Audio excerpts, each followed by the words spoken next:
mindful of the fact that we're here to try and do the best that we can to provide for the welfare and benefits of this county.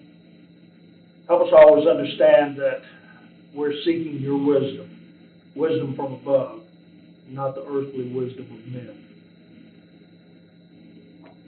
Keep us in a frame of mind so that we are not looking at this for gain or for any other malicious intent, but help us to do the best that we can to provide for these people that work for the county and also for the taxpayer that pays for these benefits and these salaries.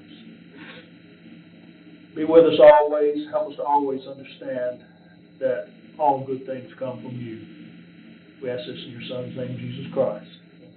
Amen. Okay, I entertain a motion to approve the agenda. So moved. Second. All in favor? Aye. So I don't know that we actually have any, anybody sign up for, to speak. Anybody want to speak? Going once, going twice. All right. Thanks. Okay, so I'm going to go ahead and get into, the workshop, and in a moment, I'm going to, move to suspend the rules so we can begin those efforts. But before we do that, I'm going to go ahead, I think there's one thing we can knock out relatively quickly, and I think we can stay within our rules to do it, and that is, the ARPA, items. So, say it again. At the March meeting, I thought they moved those to July. We did. You moved it to July? Yeah. This is just strictly to So we work couldn't, salaries. I saw it wasn't at the meeting, so we. Well, it could be, they changed it to discuss anything, but I think at the last meeting, they said to leave the unappropriated portions unappropriated and deal with the ARPA in July, because the budget was approved.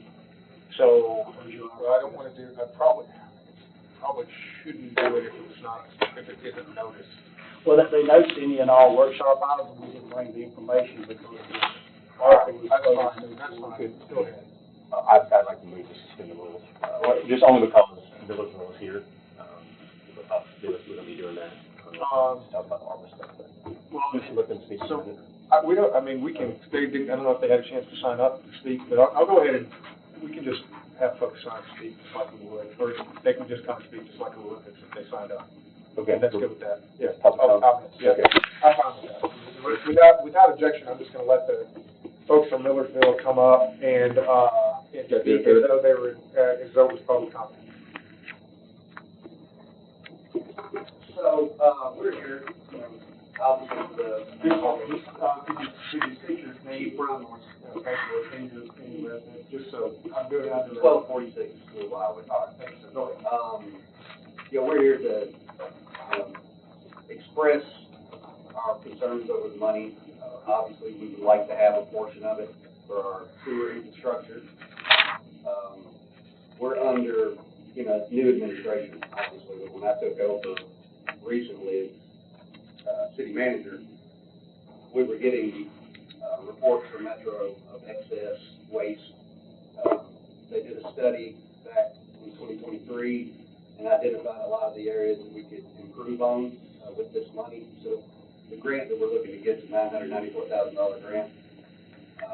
The money that, obviously we will get from you guys will supplement our portion of that matching grant. So we can do a lot of sewer repairs that are needed, much needed. Any questions? Just have all comments. Okay. But, thank you. Appreciate it. Go ahead. I would just like to know. Can you state your name Yes. and where you're at, where you live? Absolutely. My name is Alicia Healing. I am one of the city commissioners in Northville. I live at 1335 and I just wanted to come and stand for my civic needs and to humbly ask you guys to consider supporting us or giving us a portion of this ARPA money. It would definitely carry our city a lot further. We're, like I said, under our new administration, and we're all coming together to help our city move forward. And this would be a way for us to, if we were able to have this money, to be able to get a grant to help us to actually do some corrective means on our sewer that could carry us a long way. It's like you said, has been neglected. We apologize for that, but good gift. If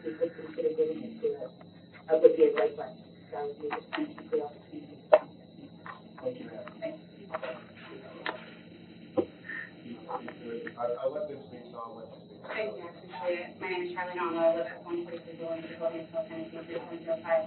And I just want to say that the Henderson Utility District, I was here at 5 meetings and waited through all of the long meetings, and was never given the grace to be able to come up and speak at the beginning. And I'm sure that if he had known that this was to be discussed, because I believe at the last meeting, one of the commissioners said, no, we can discuss this other stuff, and then the other commissioner said, no, we're just doing salaries to stay on point. And I understand the Lewisville Center new administration, they may not be aware of this, but they do already have the grant contract, and I am for the money going to them, but I would also like consideration for initial utility district, because they didn't have the opportunity to come. They have been here, and they provided all the information. So if we're going to discuss ARPA, let's get the opportunity to everyone. Thank you. Go ahead. Sorry, this is why I didn't sign up to speak. That's okay. I didn't know it was going to be on the agenda. I'll keep it short and sweet. It was stated when the motion was made to put this on the agenda for consideration that this was to offset any rate increases for the citizens of Hendersonville. And there's a rate increase, I think, went into effect June 1st, another one going into effect in July 1st. And you give this money to Hendersonville, somebody should make it a condition that the rates don't increase, because to give the money and then double dip and then have the citizens pay for it anyway is a joke. Thank you. Laura Baker, 4248 Wade Road. All right, thank you, ma'am. Okay, now, any other, I kind of went a little bit off script there. Okay, thank y'all. Chairman Eric's going to pull up the actual notice. I think it said any and all.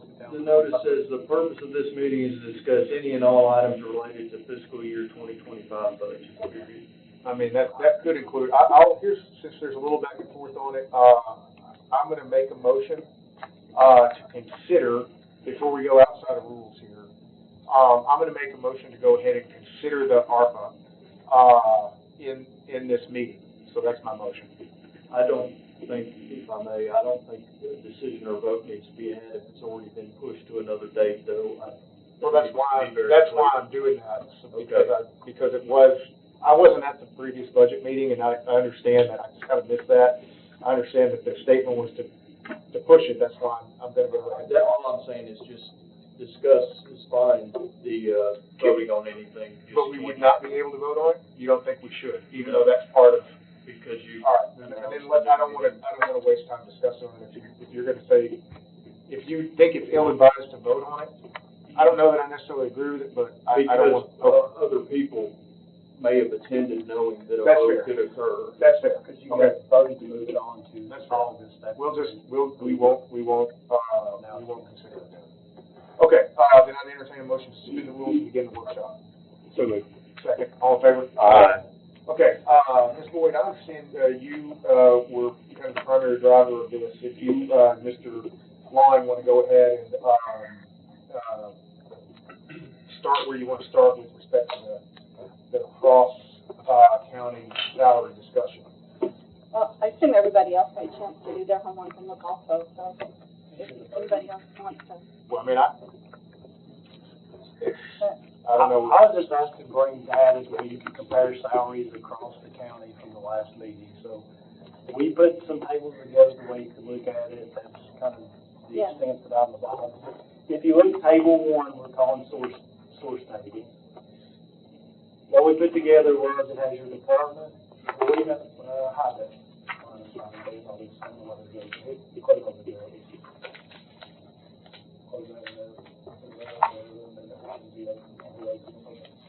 You should have your department. There's the employee's title. This is the job class based on the last salary survey. This is the years of service. The current salary right now is ending at 24. The last one we have 25. The change, the percentage change from this number and the percentage change from the beginning of the year. That's the data we were asked to get. The second one here is we filtered it by class to see if it would make it any easier if you scroll down. There's like class 3 is your lowest class, and I think class 15 is your highest class. It has employees' numbers. Then it's got their salary sorted from highest to lowest, the way you can look at it, see if that would be helpful.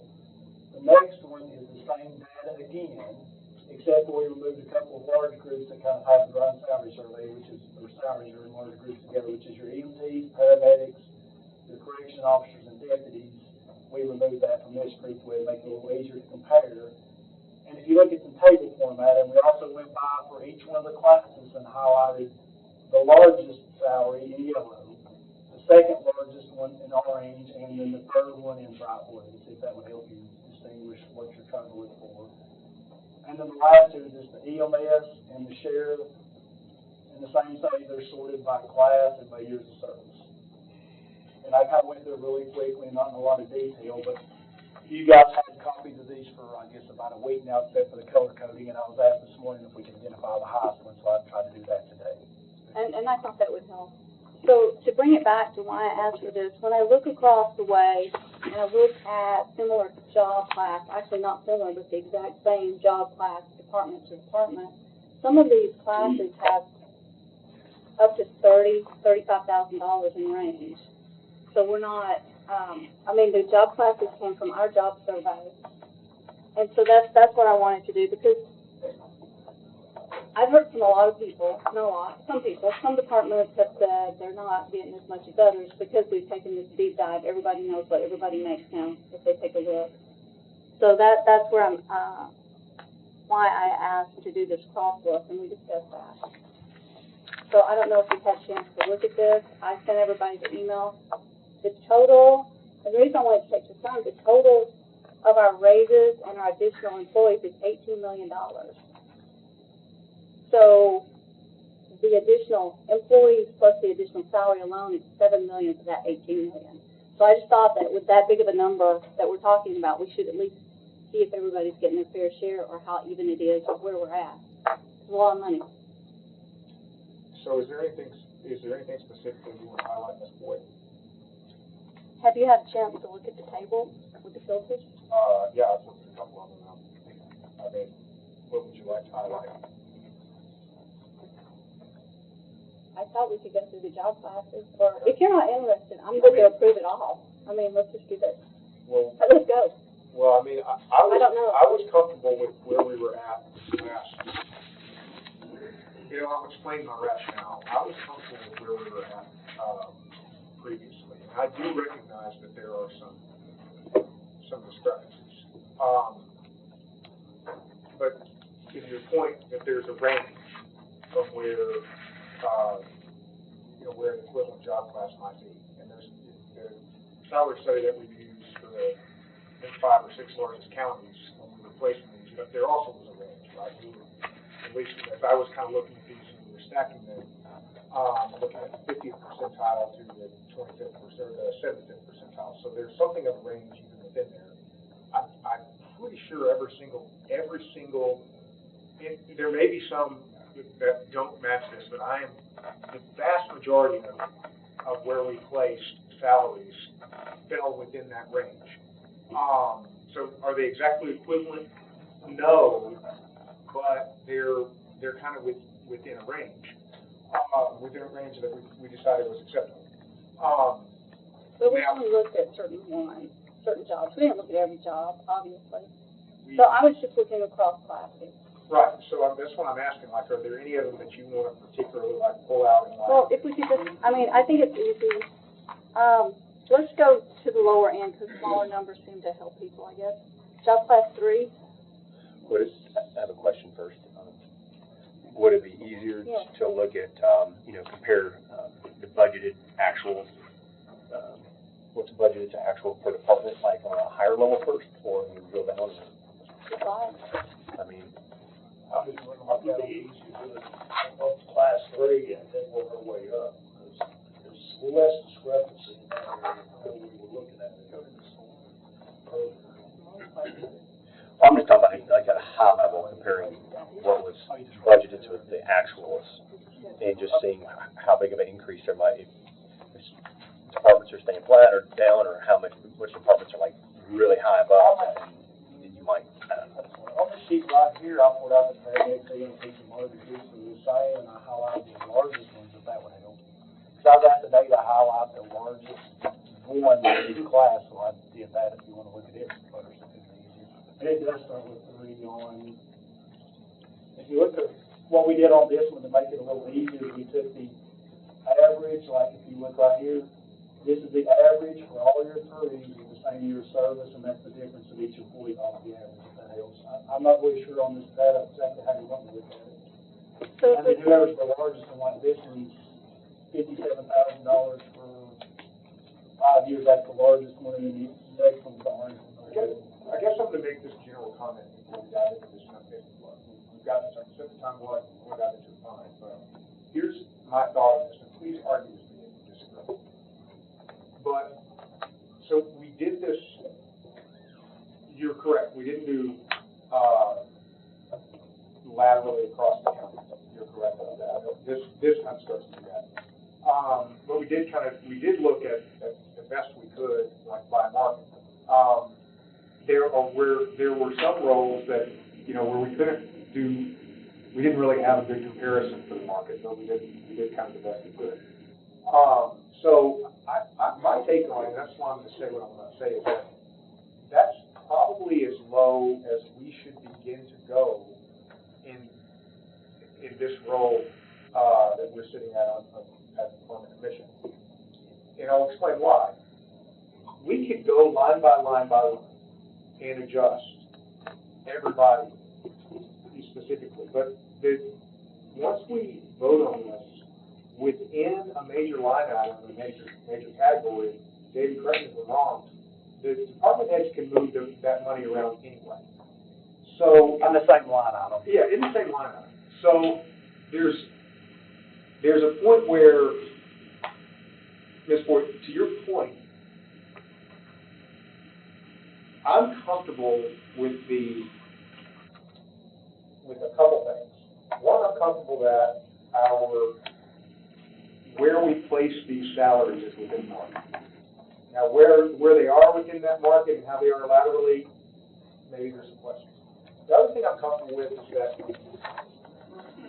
the discussions that we're having with schools right now, notwithstanding, where we are, even though these are substantial increases, and David, please correct me, this doesn't put us on a trajectory at this point toward deficit spending. Right now, we have the same, based on the way you got the taxes potentially levied, you've got the same disparity in revenue and expenditures that you did last year. And all else being held equal, we brought in a significant amount of reserves last year. So nothing changes, no. So that's my point here. So we're able to give increases at the major line item level on a way that, we're pretty comfortable that we're able to do it in the coming years in a consistent way and not put us on a path to tax increase. Now, the reason why I think, if we start to drill down and go individual line by individual line, knowing that department heads could change those anyway, here's the thing. There's some degree that's theirs to negotiate with their people. I still view us as like the board of directors here, not the HR department for the individual departments. They argue with me here. I mean, No, you're right. What I'm saying is all these worksheets we're including in the back of the budget just helps you work up your line items. Those departments within those line items, yep. each individual line item can make changes at any all points. But this is also really, look, this is really useful to if I'm somebody working in an admin position in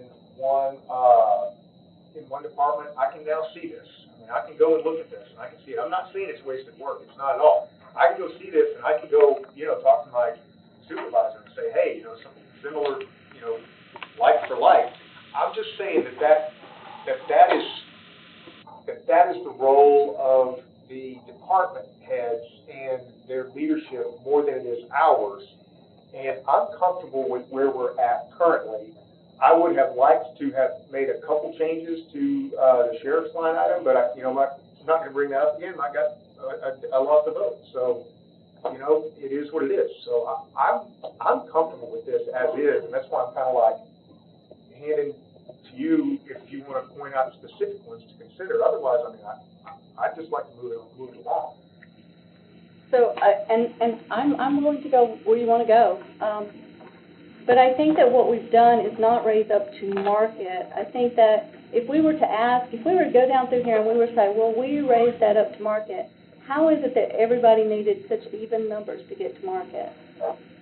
That would be one thing. I mean, that's what we're doing. We're gonna bring them up to market, but it's a very even across the board amount. Kind of interesting, but if you think that's market, but I would say that we haven't looked across the departments, and maybe, maybe the Westmoreland Library did not know that they had an employee at $22,000 when that class is paid up to $52,000. Maybe they didn't know there was such a gap, or maybe we've held their budget back because I've been told they didn't want, somebody didn't want to come in and complain enough or whatever. I'm just saying we got an employee at a very low end, we got an employee at high end, but if you're happy overall, I'm not gonna sit here and go through it. If that's what you wanna do, I'm just saying we're growing by $18 million, our biggest cost center, and if we don't have time for it, I gotta vote, y'all gotta vote, we can go. Go ahead. I'm just gonna say, I mean, in our last budget meeting, Commissioner Boyd, you requested this, so I would like to hear from you and talk through some of these things, as far as like any disparities or lack of parity between one classification, or a class to, another one, and, what can be done about it, because I guess my concern is, unless you're reducing, you can't just keep adding. So if the weights and balances aren't equal, we can't just keep on making it higher and higher. I agree. So what do we need to bring lower, or where is there disparity? If we just look at this, and we'll just do this one example, if you don't like it. So if we look at the one that's the yellow, which is the highest, we have given that employee an additional raise to bring them up to whatever 11% is going to bring them to some market that I don't know that we ever looked at receptionists, but maybe we did and I missed that.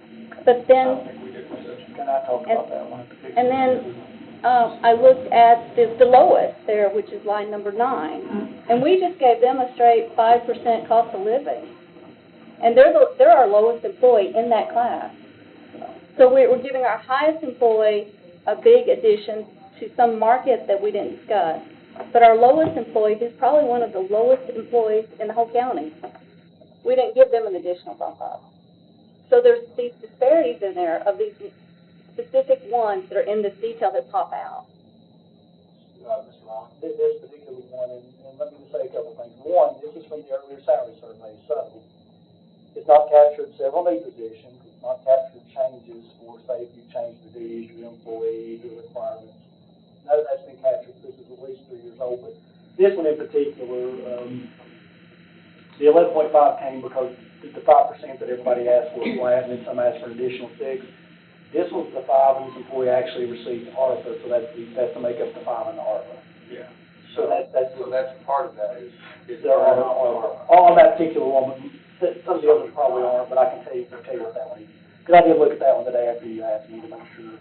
I mean, it's a fair point. I mean, I get it. I mean. So I would say that the lowest ones, I mean, I'm not just coming to say cut people's salaries, I'm coming to say that, we have people on the low end too that obviously we did not look down that low to say, is that market? I clearly remember 4 weeks ago in here, you telling me that nobody would make less than $50,000. Remember us having that conversation? I don't. And here we have 22. Well, anyway, that was my whole point, is I wanted to get both ends.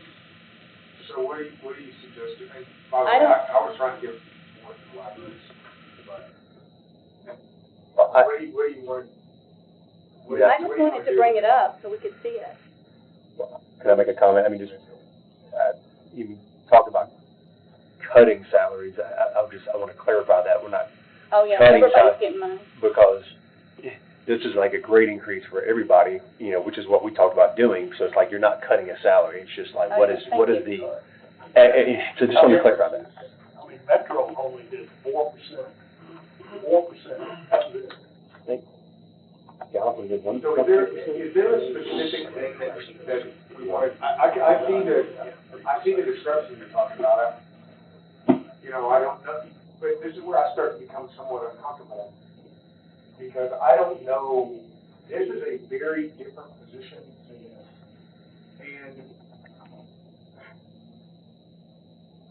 so I'm looking like within these library positions, like comparing year to year is a little bit different than comparing across these, right? If you compare across these are minus this one, that's 22, they're all pretty close to each other. You know, and because like for like, it's Galveston Library, Hicksville Library, West Lawn Library, you know, and these are all pretty close to each other. And they were saying maybe that's a, you know, that's just a very different, that's just a very different job. So, Can I speak to that? go ahead. So you'll understand about this position, and I think Beth understands this. She's not a receptionist, she's an administrative assistant. Okay, she pays all the bills, she does great work, paying those, she does a lot. That should be reclassified as an administrative assistant, but she's at the front of the building. Okay, because that's what we've had, is more from a part-time position and a position from 911, EMS and EMA into an EMA employee who sits at the front, but she's my administrative assistant, period. Now, there's a discrepancy that we see, I don't know why, you're showing her 790.75 when her actual salary is 54,722, you're showing 11.05%. Her actual raise is 5.10%. That's what Mr. Yes. Rogers. So the actual raise is 5 The county's making He just made that. Yeah, I got that, but I just want to say that. But can we reclassify that so you don't get that? And a simple matter here is, all you gotta do is call us and ask. Well, that's what I was saying, these were done by the salary people 3 years ago, Yes, sir. and they need to be revisited, but we didn't change any of these, these are the ones that they did 3 years ago. Yes, sir. But I would like to ask if we could change that to an administrative assistant so it reflects that. And seriously, commissioners, all you gotta do is call and ask questions, and we'll give you the answers. Okay? Thank you. So there, any others, I mean, are there any others you want to go through, Mr. Wood, or Mr. Klein, do you have? I spent a lot of time on this today, and I took one of David's spreadsheets and made some additions to it, modified it, and I wasn't picking on EMS, I just found that was a Everybody good see one. how colorful this is? I don't want this beautiful thing y'all can't see. And what I did is I added 4 columns at the end, which were, the one in blue is the total, the one in orange is overtime, column AZ is salary plus longevity plus overtime, where it occurs, and then I had the fully loaded column. Now, one of the first things I noticed when I was going through this, if you'll look at line number 42, there's 3 blocks in red. Those are 3 positions that are asking for an increase of $42,000 to $44,000 for the year. An increase in salary? Increase in salary, it would take it from the first one would take it from $53,400 to $101,545. David, I think those employees in the past got overtime, and they're saying that these employees should be exempt, so they want to increase their salaries to take away their overtime. I believe that's the reason. Okay, if that would be news to me, so. Well, that's what they told us, so that I believe, but I can't. I believe I recall that conversation too. So we may need to verify, maybe. Their ALS We practice. have folks here, William, you want to make a comment on that? I believe it. Go ahead. Yeah, so whenever we presented the budget originally, the 3 ALS captains, we did discuss moving them to salary personnel. Currently, they do get overtime, and oftentimes they are passing their supervisors for the cost of that. So it's an effort to start dealing with compression in our department. Okay, well, Go ahead. no, you go ahead. Well, I was going to say, so the bottom line here, I think the way to answer this, and please correct me if I'm wrong, is that on net, you're not actually asking for a $42,000 increase, because much of that, and potentially more than $42,000 was coming from overtime. So that individual was not making $53,000. You're going to reclassify them from an hourly wage to a salary position, and you're gonna bump them up to reflect the total amount of hours that they have been working. I think it was, so we had to capture the ARPA, which was 12%, and then, 10%, was on top of that. So they're gonna net about a 10%, raise for fiscal year 25. Okay, so the ARPA is going away when? This year. This went on June. Yeah, we're burning all this off. Oh, It's not, I mean, the ARPA, the hourly that went to each yes, person. Okay. we burned off half of, we shot to burn off half of it last year, and then we're burning off the other half this year, thereabouts. And we're providing it. Yeah, in different ways. We're backfilling it with county revenue. Okay, so the ARPA was for risk that didn't exist prior to COVID. Yeah, I mean, okay, you're not wrong. That's what the justification for it was. Yeah. This is why I've been very harsh about this. But the employees have built that into themselves for 36 months. So it was effectively a salary. Can I talk about the ARPA to make sure? Because ARPA can be used for risk that way, so it was allowed, that's the way it decided to be used. But what originally spurred the discussion for ARPA, this was before the current administrator, when Mr. Miller was here, he came to the Budget Committee and Commission, and the, I think, Organizing Commission. They had significant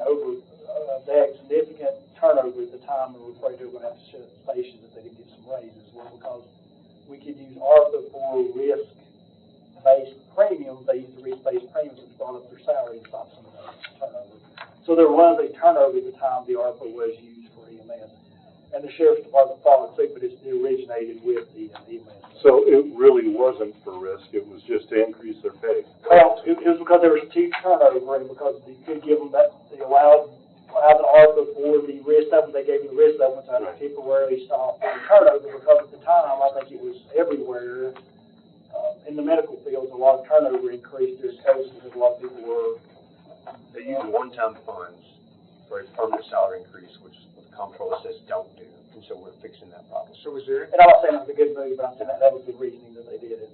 Well, I'd like to push back on Chief Poss a little bit, because all of the overtime that I'm seeing here runs from the low 20s to the mid-30s in the most extreme of cases. And so we're saying these three captains still need to be increased. We take away, we put them on salary, and whatever overtime they had, looks like one had 32,000. Now he's going to get a salary increase of 42,000, but his overtime will be taken away. You know, I went online to see what the paramedics, and I know he's not a paramedic, but what the paramedics average in Middle Tennessee was, and it's almost 46,000 right now as of May 28th. The range runs from 41 to 51,000. In middle level is 34,000 or 1639 an hour. So, Time out. Go ahead. Time out. Where did those numbers come from? being Those are totally inaccurate.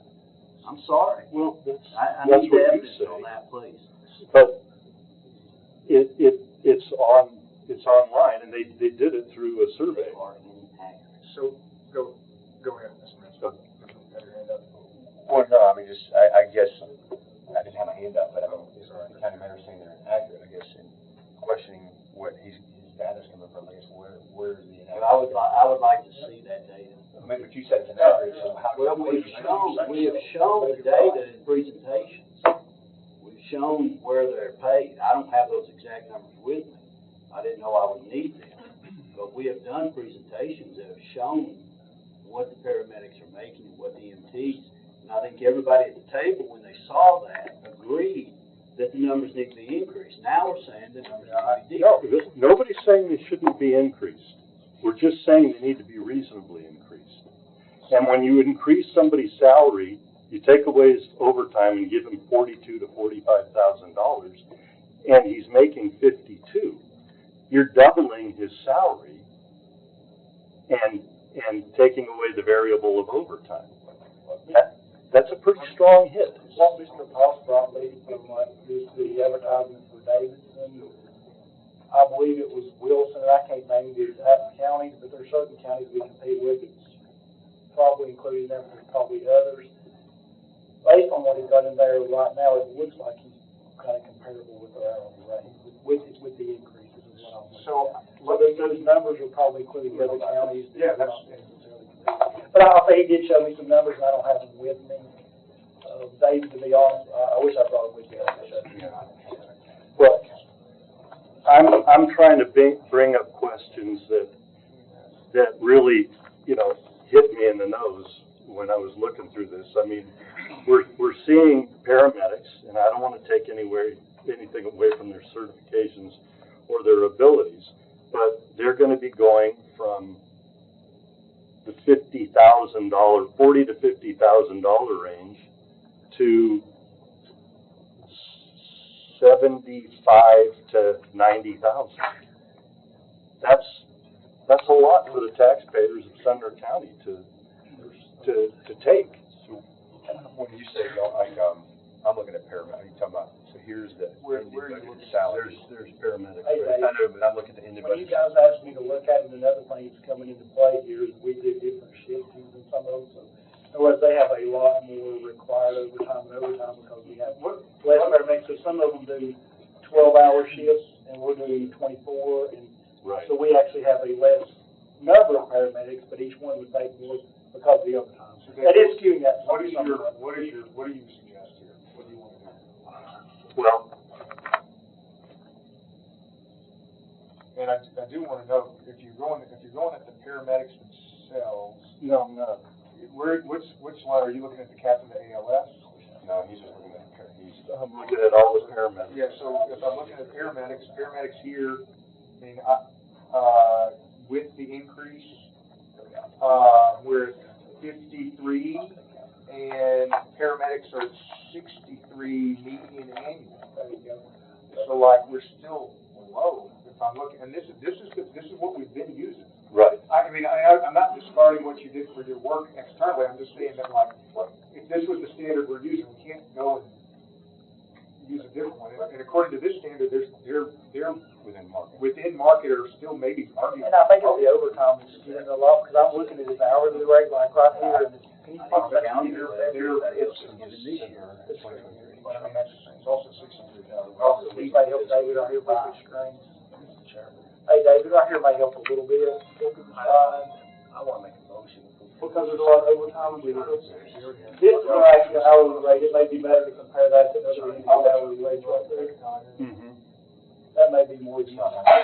Because there is a lot of overtime involved, so that's the proposed hourly rates next year. Yeah, I realize they're paid a lot of overtime, and that is cost effective to the county rather than hiring more people. So If we could you'll bring up those gross numbers you're looking for, we take the base salary plus the required overtime, and those are added together. Right, well, one of the arguments is that the chiefs were upset because the paramedics were making more money than them, but they're working a lot more hours than them. And I'm not involved, I'm just talking about the paramedic, and that's the only part I looked at, David, I can't speak on that one.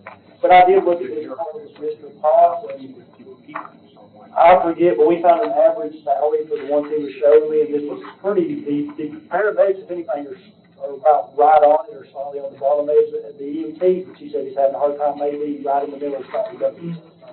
It wasn't a big sway in the direction when we looked at it. On the hourly rate, I can't speak about the growth. Mr. Foster, do you want to make a comment? I can, Mr. John, you go first.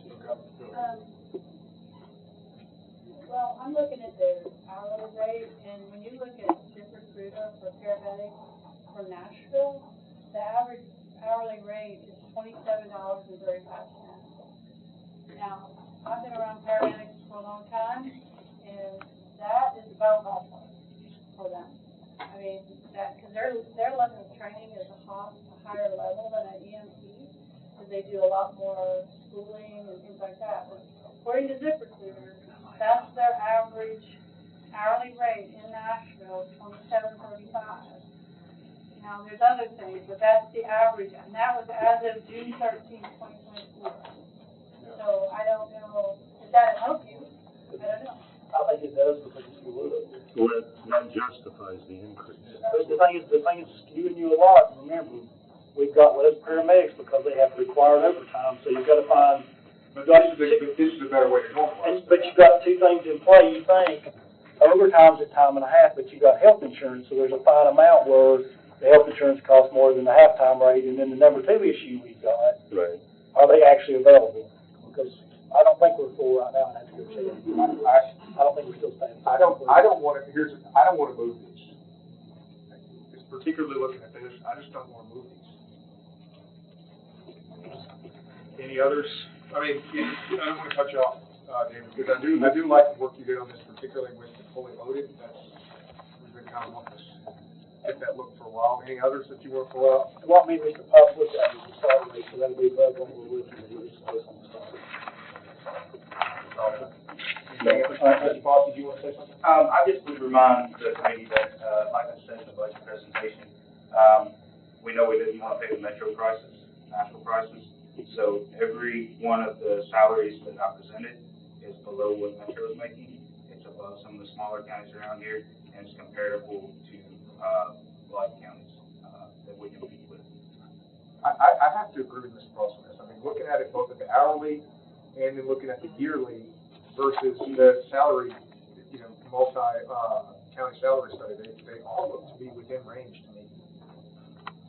Now, the ones that Mr. Klein, yours, I realized that you had I see why these, with the captains jumped out that way, but given that a lot of that is folded back in with overtime, like it, and you could argue, should it be a 10, you could argue maybe should that be 37 instead of 42 extra, but we're not talking about huge numbers. No, we're talking about 3 people. And I don't want to mislead the committee, because I looked at just a few things beneath the cost, what we were asked to look at. We looked at the start rate for paramedics and EMTs, and based on that, when we looked at those, they looked pretty reasonable.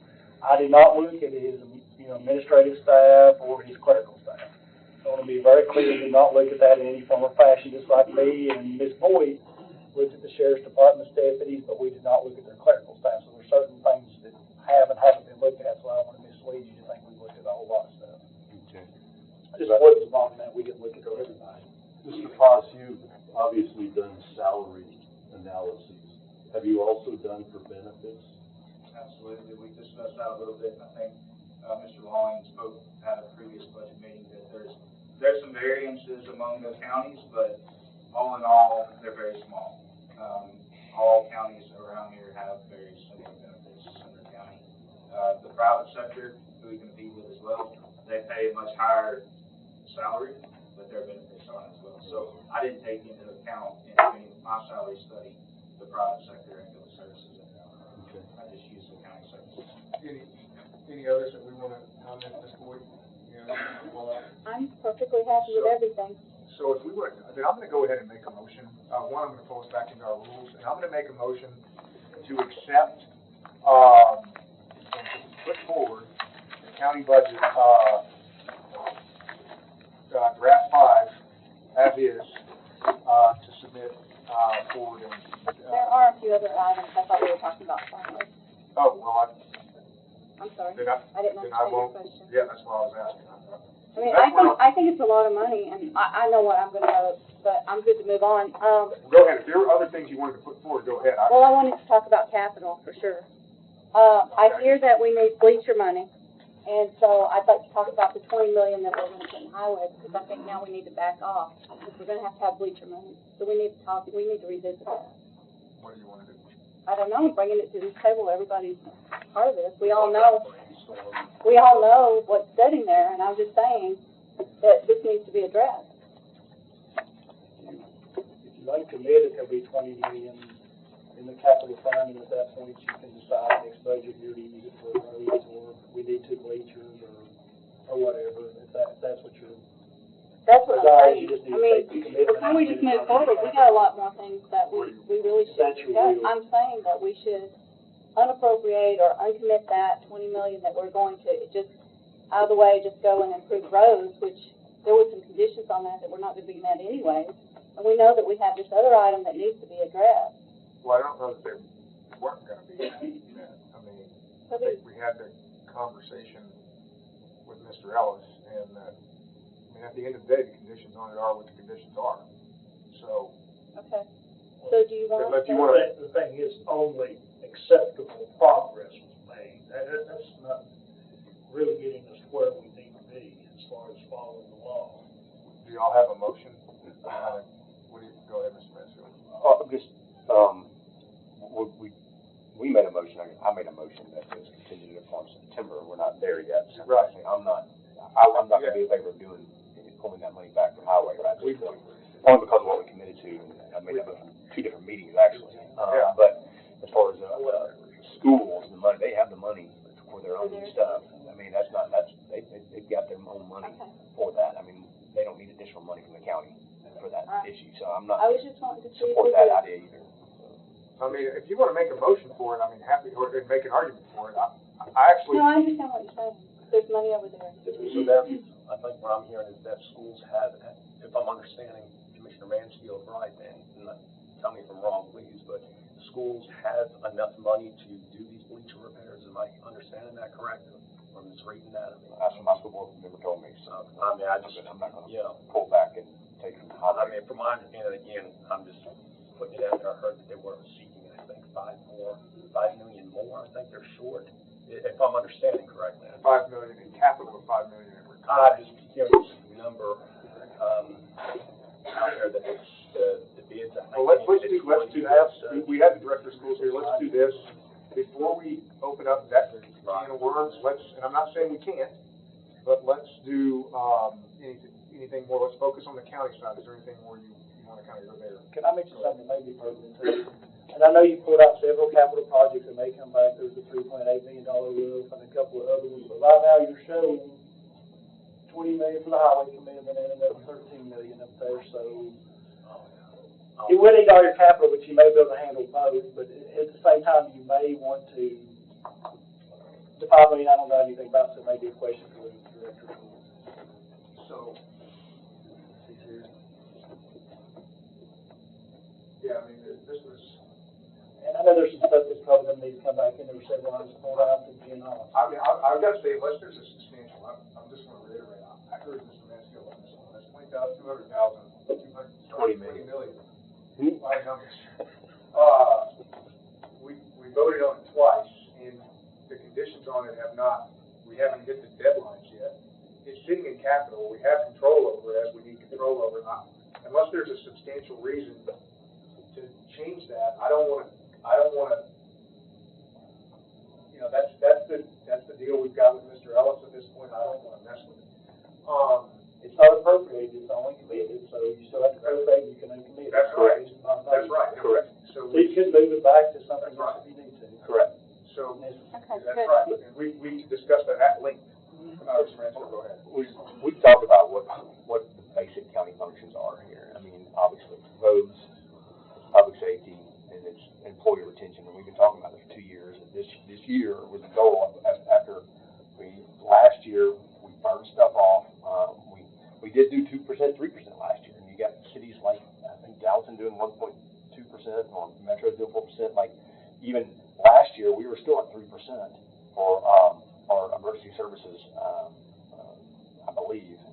We were 3% across the board. 3% across the board. And this year, we're going way higher, so it's like, what we're trying to do is bring our employees up to parity to the basic market that hasn't happened for a long time, and that's how that's the way I'm looking at it. And so, when I'm looking at the transportation, I'm looking at public safety, and I'm looking at employee retention, I think that's what we're doing here, and personally, I mean, that's my focus, my priority, and what I've told my constituents they've asked of me, and I've stated that publicly. So, I am confused, I guess. I would like to know a little bit more about what the goal is here on bringing parity, because if there's truly not parity, and that we need to reduce percentages to increase percentages in other places, or if we're just not able to do that unless I know you talked about doing a salary survey and that for the budget, and I believe I was in favor of that. I don't know if that passed or not. I can't remember. There was opposition, but I don't remember where we talked about. It's not appropriated in the budget. You want to put it in under county commission. Did we do Maybe that my pass? version. I don't remember if it You passed. guys never said to put it into the, I don't think we did. county commission. You discussed possibly putting into a county commission budget, so if you want to do it, that would be something to do now. And I think I got a quote for it, and I can't recall it now. Do you remember if that passed or not? I remember I voted against it, I think maybe Ms. Miller voted against it, but I actually think it passed. I don't remember it. I remember that, so I don't remember. But if it failed, then I don't think we put it in there. If it passed, then we I should have put it it in in there for the other. I just don't remember if it passed or not. You said it was gonna come back to be discussed later, and do you want to put it in? Well, I'm only asking because. Not saying the quote wasn't. I think. David, do you remember, sorry, do you remember if it passed or not? What you guys discussed was to bring it back possibly later next year. I think I remember that. Right, and then we decided to bring it back later, but if you want to, Well, here's do it, you can go ahead and put it in the budget. Here's why I'm asking this question, only because, I mean, I was prepared to talk about this, but if you're looking at things that are misclassified, or if it's not, classified properly, and if we're needed to, are we able to do a fair comparison here, Commissioner Boyd, versus do we need to do a salary survey to reclassify? It's like, because I'm willing to do the work, so I feel like we're just kind of rushing and just saying, throw it on the table, and I'm That's just, what I thought we were just gonna, I'm not prepared to do that, but. and I've told other people, we're not salary survey experts. I think that in some cases, the percentages suggest, you know, when I see percentages, or we now have been told that the one was moving the overtime that gave us $42,000 raise. Mm-hmm. But some of the percentages, 31% raise, I mean, some of the percentages are high. So I don't know, I don't feel comfortable. I mean, I'm prepared to vote no, but that's fine, y'all can pass it on. Because I think that some of the percentages, and not looking at any one department or any one person, we have people that are getting 38% raises. I guess what I'm asking. So I'm just saying. What do you want to do? Well, I wish, in hindsight, if we could go back and have that salary You can't survey. go back in time. I know. So, That's not physically possible.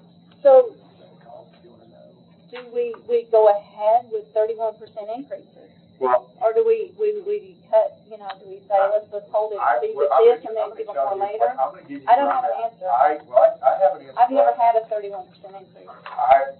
I am willing to pass this forward as it is, but I'm also happy to entertain any changes. That's the purpose of this, but I'm good.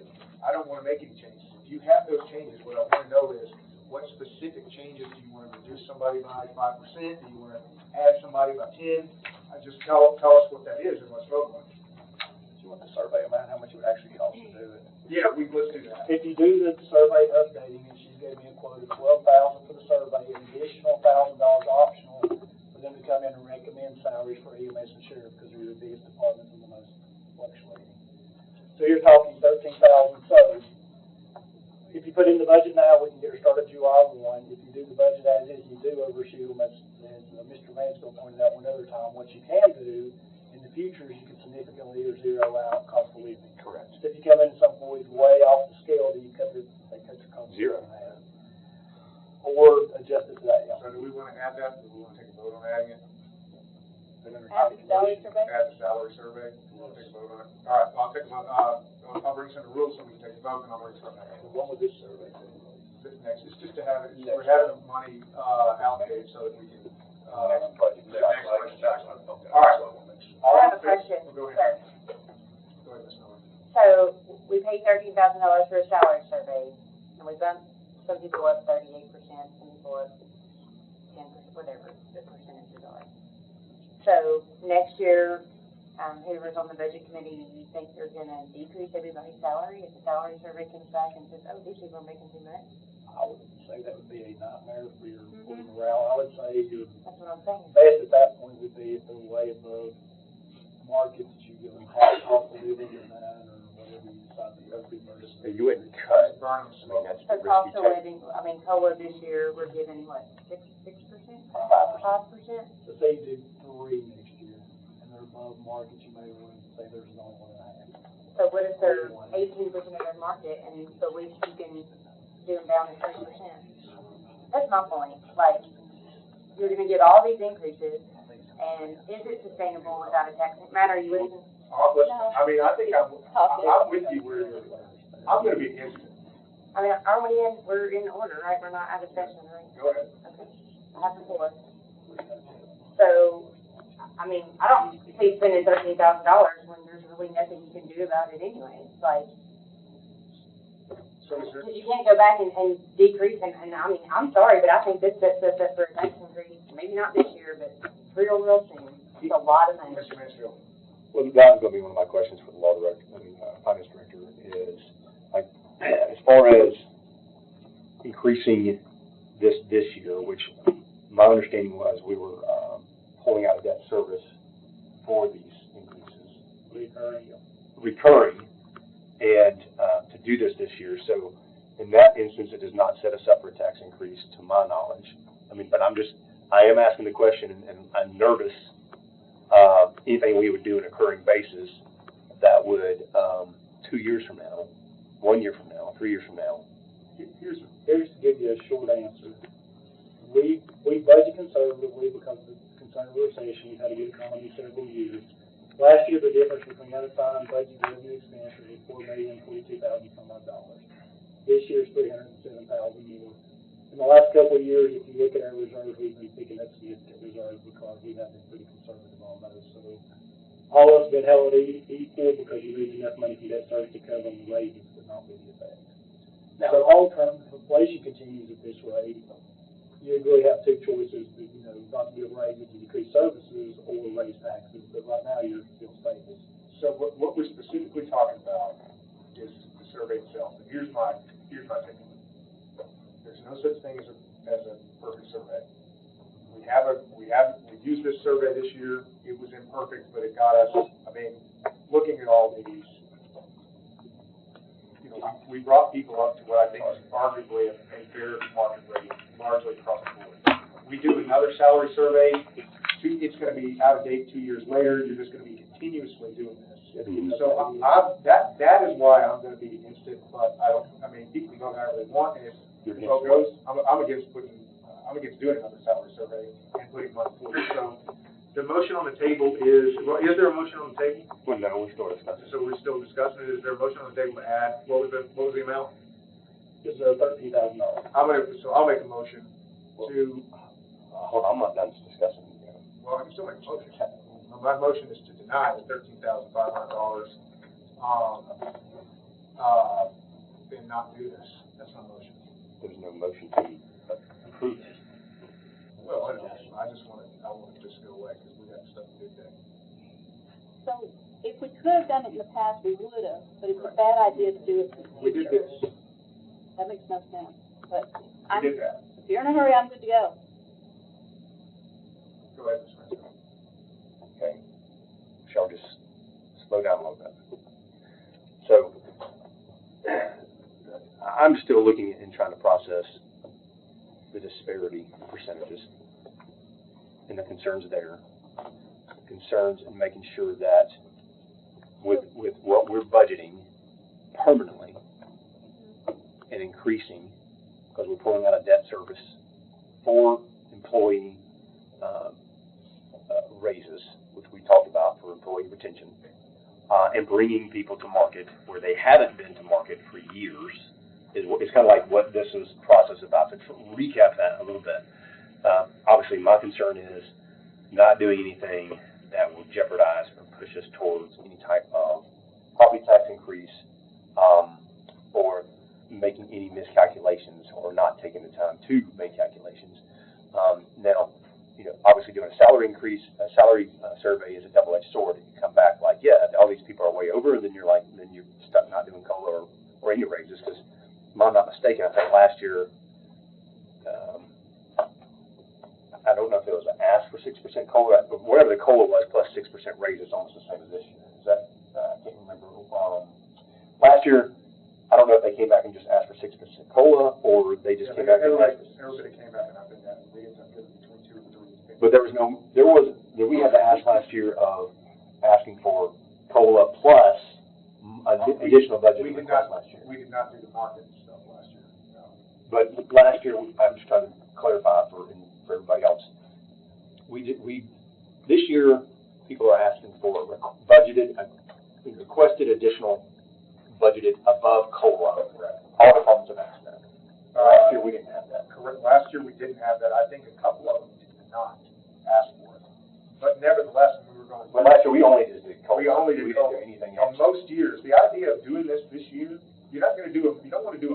adjustment like this every year. No. You do a market adjustment, that's doing it, this is why I'm generally against this thing. You do a market adjustment and then you do COLA. And at some point down the pipe, 6 years, however, yeah, it'll be out of whack again. And then you do another salary survey. If we've done this loose market adjustment, and I mean, I've been very vocal about, I don't know what market is. I've been very vocal about that. The idea is not come back when we're doing the salary survey and finding that some of our people are under market. I mean, sure, some people might be over, but it's the ones, I'm looking down at the ones that are under market. I've had some departments speak to me, they were all okay until they saw the similar positions in other departments that are much higher than them. I'm looking at, like, we have some that have not gotten a list. I get the argument. So that's why I want to see the salary. So what are the survey. departments, and let's correct it, Yeah. lower from some and Yeah. boost others, but you gotta lower to others, Well, in my You opinion. wanna- I'm just bringing you the problem. I thought we would discuss it. I didn't know I had to bring a solution. Yeah, And I'm well, saying a just saying salary propose survey, solution. I'm saying a salary survey might get us closer to a solution than, Well, so then we wouldn't correct it this year. we can bring up the bottom. Well, then, so these are separate things. And I want to address them separately. So right now, let's clear out this idea of the salary survey and set that aside. And then we'll make the changes if there are any Okay. changes we want to make now. I'll make a So- motion for a salary survey up to $15,000. Okay, we have a motion, is there a second to that? It was 13. Well, up to. Okay, we have a motion for to appropriate up to $15,000 for a salary survey. Is there a second? Second. Okay, motion and a second. Any discussion on this one? All in favor? Aye. All opposed? No. Okay. Were you, Ms. Miller? All right. So motion carries. So we'll add up to $15,000. County Commission. Is that, where do you want to put it, Ms. Gordon? That's wherever it needs to go. The best thing to do on this, because it's such a big thing, is to have a committee to do it. Put it in county commission, and we'll organize, but then have the committee work with the consultants, like a county commission and a committee. Can we have, committee on committees figure that out? Yeah. Or one committee's operation. Who would you like to figure that out? I'm suggesting committee on committees. I nominate Terry Boyd. No, I'm busy. I learned that from you last time. I just Yeah, want that needs to stay in the budget. Budget committee, do a subcommittee for it. Yeah, I'll appoint a subcommittee. Okay? Are you good with that? You just appoint a subcommittee, and it will stay on. I didn't know we needed one. I think it's a good idea. We'll do a subcommittee. That way it'll be transparent. I'll just appoint it, through email, and then it'll be noticed, all the same stuff as usual. Okay, now, let's move on to Mr. Mansfield's point, I think, is valid here. If there are, and you pointed out one earlier that I think was a decent discussion, right? And we got some questions answered, and we didn't make any changes. Are there others that you want to highlight and look at, and we can determine if, like Mr. Klein's, that, these numbers appear to be kind of out of whack, then we can dig into them, they're fine. Or, maybe there's something that there is that we want to adjust. I'm just asking, how do you want to handle this? Do you want to continue to go down the pipe? Do you want to bring up any others specifically and adjust them, little by little? Nobody's explained these, can we actually Let's explain this? actually pull this. Explain this? Which one do you want me to go through? Before we do this, make a motion to force out, back out of rules. Motion. Second, all in favor? Aye. All right, go ahead, Mr. Lyon. Let's just go to the motion for source statement. This is a listing, and it has your department, your employee title, your job class, years of service, the ending salary what employees make as of today, 2025, the difference in the dollars in these two, and the percentage. This, if they got any earlier raises, such as the sheriff's department and various other ones, this is the percentage since the beginning of the year, and some of them may be negative or odd because they're new employees or vice versa. They're ordered by the lowest from this one, if you look, job class, based on the high salary. Your high salary for the lowest job class. That's one way to look at this stuff. The next one we came in and we filtered them because we thought it may be useful. We're trying to figure out the most useful way to do it. So if you click on the this this has your classes, you know, when they did the salary survey about 3 years ago, they did job classes based on responsibilities, training, other various factors, and they had skill levels between a 3, which would be on the lower end, to a 15 that would be the high end. So these are, for instance, all your skill level 3s. This is their employee numbers, and then this is the dollars they're making from high to lowest for that particular skill level. This is the percentage change since what they're currently making, and this is the percentage change from the beginning of the year. We can drill back to them if you want to see details of the department and other things. We try to keep it simple the way it's something you can look at it large scale. The other one here, because if you go to this one, it's basically a source table again, and I'll ask for a couple of things. Number one, because there's a lot of EMTs, paramedics, correction officers, and just deputies. So we removed those classes because they're singular in pay and they really skew it. So I'll ask a couple other things. One, to show who the highest one in skill level, and the next highest, and the next highest, but also there was a lot of discussion at the last meeting. People wanted to see how they averaged out. Well, the most meaningful average we can find, if you go back on this, is if you look, this is the average for every skill level 3 that is 0. And then this is the difference between what the person currently makes to that average number for a 0. Then this is the average for skill level 3 for everybody with 1 year of service. This one is for 2 years of service, where there's only one skill level 3 at 2 years of service, so it beats the average. So this is just to show you how much the people average from everybody else in the same skill level at the same years of service. But as Commissioner Sherman pointed out, one thing, these things aren't perfect from the start. They're also 3 years old. So some of these things may have changed. You may want to take it with a little bit of a grain of salt, because that been for 3 years. The third one, we just came back and did the same thing. Basically the same thing again, except for it just goes. I'm sorry, It's killing us over here, that green color. Oh, is it reflecting back? Yes. Oh, all right. I couldn't see anything. You really lost one up. We'll just count columns, maybe, we just points of columns. If you look at it, it's basically the same thing for EMS over here and sheriff's department, because your 2 largest departments. The person comes in and says EMS, that's your department. This tells their position. This tells their currently salary. That tells the budgeted salary. That shows the percentage change from that. That's the percentage change from the beginning of the year. And this is their class. This is their years of service, and then this is the averages again. That's an average for the class 4 for 0 years, and then the far right, how much that employee's 2005 proposed budget will vary from the proposed average. So I think you've got a lot of, you're giving us a variance. Variances are multiple ways to look at them, because you have a whole lot of data to dissect, and there's a lot of ways to look at it, because you've got to remember certain things. So these salary skills haven't been used. You're talking about a 7%, 8% variance. That's why I'm saying your paramedics, you're going to teach it pretty much. The EMS keeps those the same based on years of service. Sheriff's the same thing. That's why we segregated these people out, because they already have kind of a really large pattern. So when you go back to the first one, these are the ones without, or the one right before the EMS Sheriff's Department, had those a lot of those groups excluded because they really skewed the averages, so they're excluded out of that. There's a lot of different ways to look at it. But the thing you've got to remember is these salary scales weren't used. So some people may be on the very bottom of market, some people may be on the very top of market, so there still will be a variance because, and I would have to go look, but I think each one of those scales had a variance of about 10%. If you're not varying by more than 10%, I mean, still be in market. Yeah, that was been my, I mean, that's a very, very good way to illustrate that. That like, were there any that were varying outside of that 10%? I mean, well, as I'm saying, the one that I would mention here, but that's because Mr. Rock said he thinks it's been misclassified. He hadn't had a chance to go back and talk to the consultants because they haven't been here 3 years.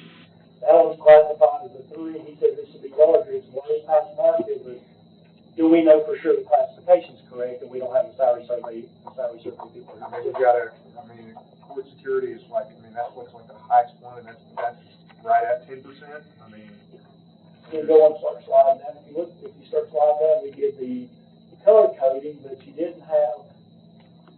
had certain departments stand out, but not to say they're over market, they just maybe got closer to the higher end of the market. And some of them were closer to the lower end. So there'd be quite a bit of variance.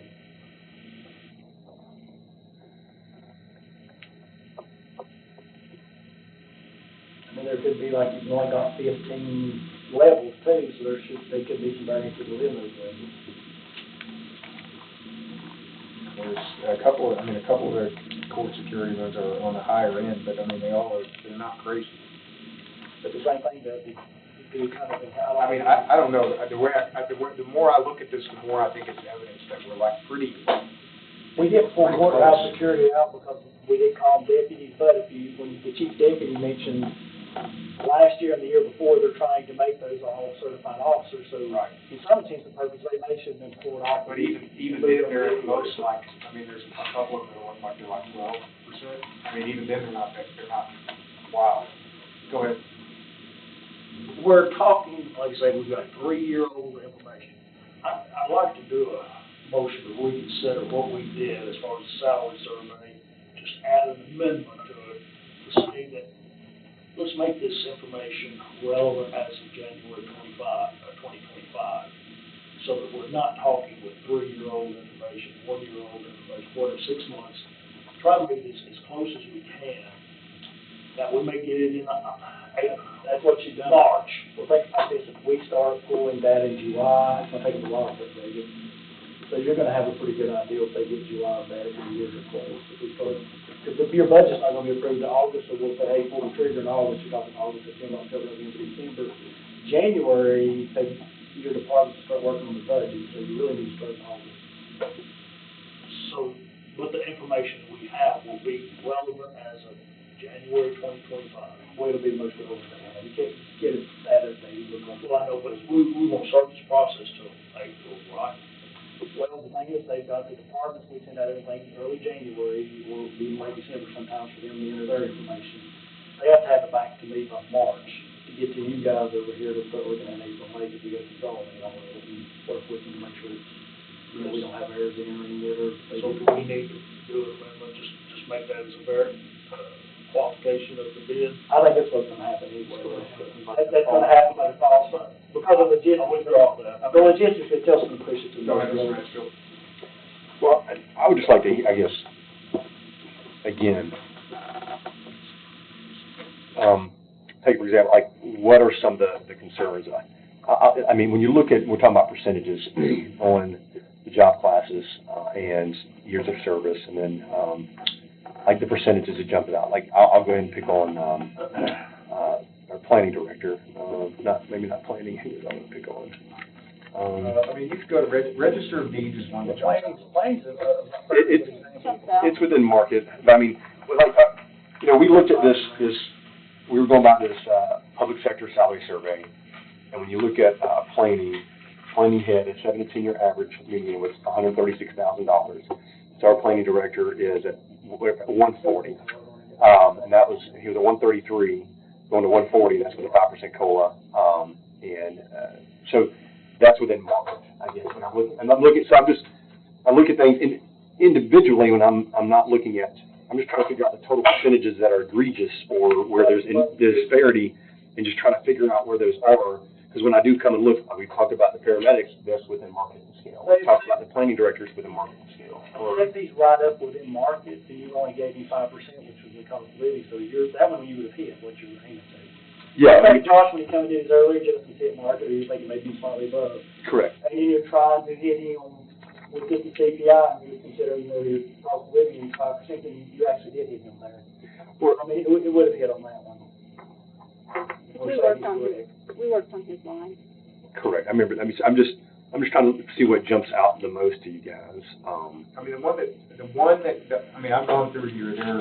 The sheriff's deputy ones, like, they're on the higher end, but they don't jump out. And given what Mr. Long said, that those might be, they might be classified as a bit too low. I'm comfortable with those. The only one.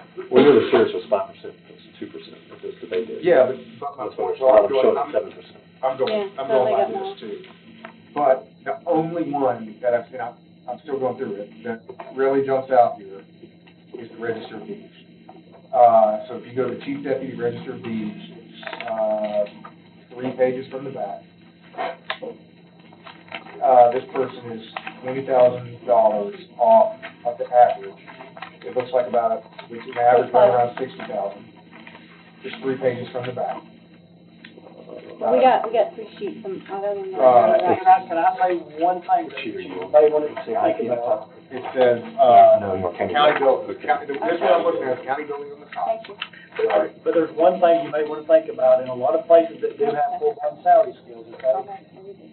Sometimes they allow people to hire to the midpoint based on experience and various other things, so that is gonna skew some of these numbers. And I'm not saying this is wrong necessarily, I'm just saying like so a couple things about this. One, what this shows is that, I honestly feel like I want to give the department heads some props here, because like, these are pretty tight. Like, they're pretty, you don't have these wild variances up and down. And, I mean, I'll give this committee some props too. I mean, we've gotten these things pretty tight. The only one that jumps out is the register of deeds. And I'm not saying there's not a reason for it. It just, if you go to the third from the back page, there's a chief deputy register of deeds. And so what we have here is a median of 60,000. And this person is going to be at 20,000 above that, which is about a third, about 33%. But there may be a reason for it. There's this the department by itself, and the variance is all there, so it's on all of that way. So, say that again? Well, if you look, this is just, we just poured only that department out, so it still compares to all the other data, so it still shows the department, the position, the current, the ending, the raise, the percentage raise, the beginning of the year, classes, years of service, and then it also shows the average for people in the same class, same years, and the differences. A plus means they make more than average, and minus means they Yeah, I make mean, but then these are like, these, you know, that's like 4%, yeah, you know, 2%, 10%, yeah, 8th grade, 7.5. These, you know, these are a little bit bigger. This is like 25%, and that's probably 33%. So, you know, but, I mean, the rest of these here, I mean, we had numbers that jumped out at us from, EMS, and there turned out to be good rationale for it, so I don't know. We have to go suspended. Real quick question. Go ahead. Looking at this, David, which is that public sector salary survey, it's on page 3, whatever, you got it. You've got your, for deeds, the chief deputy clerk, that median actual base pay rate for the 17-year average was 81,000. So I mean, there you go. I mean, we're not outside of I'm looking at I'm just looking at what we're going by, so I'm trying to compare. What do our other deputies make? Like the trustee's deputy or the clerk's deputy? Sixes, maybe just do trustee also, you know.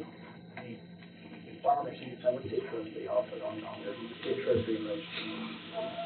Maybe they just would pay. You're in there. Just look at this. That would put registry, we have to, I'm sorry, that would put on the side, so that would, I think, this is another one of those things where I mean, given what Mr. Mansfield just said, and I'm not going to say anything he is. Where's the chief deputy for the trustees, right, or more, or? But it's one step higher because it's but it's actually a 10. I'm trying to figure out where is the disparity. I mean, that was a 9 level, so it's different than the. It's a wild study. I know it does. Well, So if you look at the far column, that's what Mr. Long is showing you, is the difference is by that, average. that's Like this sheet right here. the ones with the parentheses around them are under the average, and the ones without the parentheses are over the average. So like the one that's yellow, they're 15,000 over the average, and then if we look up towards the top And where's that line, average coming from? Okay, what you do say if you got skill level 3, 0 years of service, we took the average of all skill level 3s, 0 years service, but that average, and then compared the employees to that, and that's that column right here. Then we would do that with all the 3s, skill level 1, 2, 3, all the way through. So you're compared to somebody in the same skill level, that's the same years of service, but you got to remember a couple things. We only have 15 skill levels. These are 3 years old, and it doesn't account for any pre-existing service that comes about. but everybody's on the same older scale. Well, I guess. Yeah, but that's Jeremy's point, that like, when you update it and look at market, which is what we did, the market shifts differently, and so some of these have jumped up, and in these cases, like where it looks like there's a discrepancy here, when we go back and we compare it to the market study that we were looking at, it's right on point. This is from fourth quarter 2023. Yep. So this is through December 2023. Look for the large. I guess, here's where, correct me if I'm wrong, I don't know if we're comparing apples to oranges here a little bit. Yeah. Because if we've been going by this during our dozens and dozens and dozens of hours of budget hearings. But then we're looking at this is, you're saying, this is the average in inter-county. It's internal comparisons, but we've been looking at external comparisons to base this budget on, so that's where I'm having a. Well, so it's important. They're starting to, I guess this is where the conflict happens. How do you rectify that? If somebody was above market when you guys went through, you really didn't deal with that much, other than maybe decrease the cost of living. If they were below in some instances, you really did. So, and plus with the 10% variance, you're going to see big differences. Here's what I'm noticing though, and you're right, because we're trying to do both. I mean, this was what you wanted to do, which was. And it's just hard to see, and it takes a long time. But my point here is this: there are a couple instances where, if you look countywide across the county, throughout the market study, right, you'll have this discrepancy, but they're very few. And when you look at them, like we just did, you pull it up and you're like, well, it's that high because that's what it is under the marketing. So I'm even though, yes, I'm looking at that, I'm like, man, that's a big bump. But when I look at that's what the market tells me to do, I'm still comfortable with it. One factor that you all are missing big time, and that's what I'll make sure we're all looking at here, okay? Just take the register of deeds office. The register of deeds office here may have one employee that the chief deputy that has certain duties combined into those. Another county may combine those slightly different. The average across all of them may be this. We're looking at the average across all of them. So we captured what all of them on average do, and it comes to the average salary. Well, ours may be slightly significant difference in some of these departments, so it'd make this employee make more and this one make less. So the most consistent would be if you did this comparison with the full-time salary survey, but since you don't have that, you're probably getting as good as you can get right now. But there's going to be those differences because of that too. Combinations of duties within the departments. Well, it's like there's almost the same thing of duties to different people combining them. Oh, yeah, okay, go ahead. I'm sorry, I didn't want to interrupt anybody, but I just wanted to see something that I did. After the last meeting I listened to, I knew there was some questions about the chief deputy. So I contacted my fellow registrars, and I've got a list here that I'm going to pass out to y'all. You'll just take that. Wilson County is basically ranked in population, so we're number 8 in population. So I've got numbers 9, 7, 6, and 5 listed on there. I contacted them and asked them about their chief deputies and how much they pay their chief deputies. Wilson County, who is under population under us, with 153,000, they have 3 chief employees that do what my one chief deputy does. Her 3 total together make $215,000. She has 76,000, 71,000, and a 68,000. My chief deputy actually has more years of experience than what's listed on there.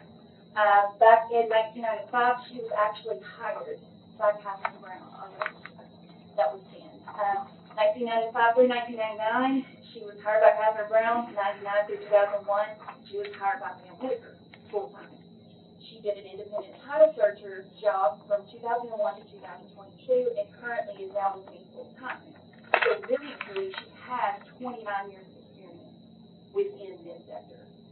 So I understand what that's saying as far as like 1 year and the job classes, but then I'm like, with them, I don't agree with the job classes either.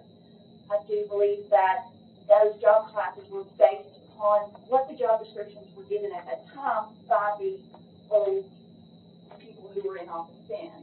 I feel that, I know I've changed my job description, and so anyway, this is pretty self-explanatory, kind of gives you the job description also, of my chief deputy on the back as well. Thank you. Yes. So I think this goes back to say, again, why we need a salary survey. If the register is at where they need to be, but our other clerks are down, the salary survey is going to show that we need to bring them up. And that's always been my thing, is I think that there's some that are not there. I mean, it passed, so. I know, I'm just saying, if that would support that. I would, I guess, speaking of, I know, it's kind of like a salary survey, and it's saying it's almost like a staffing survey. Like, it's almost like, well, how many departments are understaffed or how many departments are overstaffed? You know, and that's, you're looking at that as well. I'm like, you know,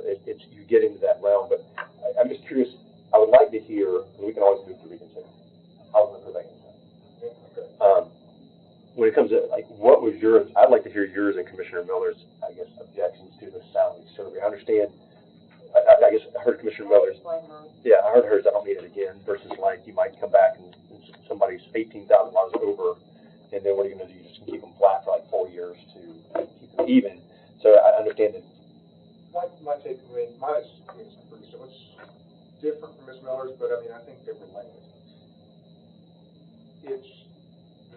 We're doing this, I mean, we have cut and slicing these market adjustments this year a lot of different ways. And every way we're looking at it confirms that we're pretty close. I'm more confident now than I was before. A market adjustment is not something we're gonna do at a mass scale like this every single year.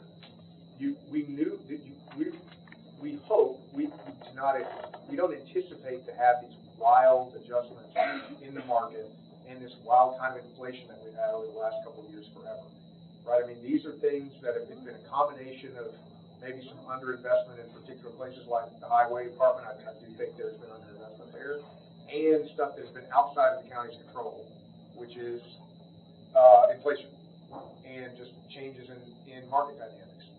So we make this one, we knew this was coming, we made this one big adjustment this year. Moving forward, we really ought to be able to just do COLA for a while, pretty flat COLA, with maybe some targeted, like if we see, somebody like really out of whack, you look at that specifically. What I don't want to see, and this is my opinion, I don't think we need to do this every single time. I make a motion to reconsider the salary survey. Okay, motion to reconsider the salary survey. I was on the prevailing side. No. All right, well, we're stuck with it. It's okay.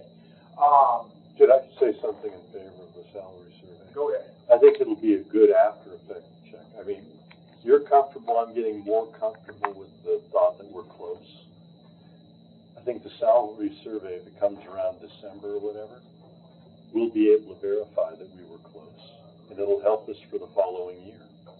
I think for the little money it costs. I mean, fair enough. I mean, y'all won, so it is what it is. It's in there. All right, anything else that we want to look at here? Are we good with the 30-year employee? I mean, I'm good with them. I'm good with them because we've, once again, per Mr. Long's comment and what I said earlier, we're doing this in such a way that we're not on a trajectory for a tax increase in the next 36 months. It's hard to look out further than 36, 48 months. Things could change, but like for our long-term projections, this keeps us there. And if we can give big departments what they want and need, minus those things which we've cut down and negotiated with a bit, let's do it. That's my take on it. You probably need to look at your long-term projections tonight or at the meeting on 15th, whichever you prefer. We can look at it now, might as well. Go ahead. Let's go ahead. I'm gonna change my vote to that a no vote, so I can do that before we adjourn, according to Robert's rules. So I'm gonna mark me as a no on the salary survey. It still passes, but just mark me as a no. I'm gonna change my vote. All right. Sorry. So let's do this. Let's do this. At this point, is there anything more, Mr. Klein, like this work with the fully wrapped rates is good. Is there anything more we want to consider before we move on to long-term projections? And I think, we probably do want to discuss school stuff. If they're not part of your legal budget, you do need to be sure if you're fine with the regular budget, we'll go ahead and start sending out the amendments that you guys did to the department heads for hearings on the 15th. So, they can come in to one item, changes. One item, if we can go back and address the compression in EMS then. Okay. Because when we were looking at it, we did create that compression at the top. So do you want to go back and add some of those in at the top? Where we got a compression? I'm fine with doing that. I think, my opinion is we're going to do it for the EMS when you look at it for the sheriff too, because I know it's fair. So we that's did what I'm saying. thing. We never went any further. We So did it, but I would like to. We'll need a motion to reconsider on the one that I made a vote We against. captured all of them already. I made a You fail a motion. lot. Well, it's not too fair, it's fine. What? I made a motion to change the top end increases on, the sheriff's department salaries, because the way they had been cut was that anybody above above a $10,000 raise got cut by half. But those that had like 9,998, just because of the logic of it, cap's $9,998. So the motion I made was to have everybody who was above that 10,000, that had, you know, that it cut to 5,000 to make it 10,500. Yeah, but then we decided that the reason you failed is we decided because as a whole, they could spread it any way they wanted. Yeah, That's the reason we voted against it. I know, but then Differently, where I'm talking about was specifically at the top of the EMS. Go ahead, Mr. Long. Make sure we're on the same page. Right now, hit the sun and go down, right to tell you now, go down to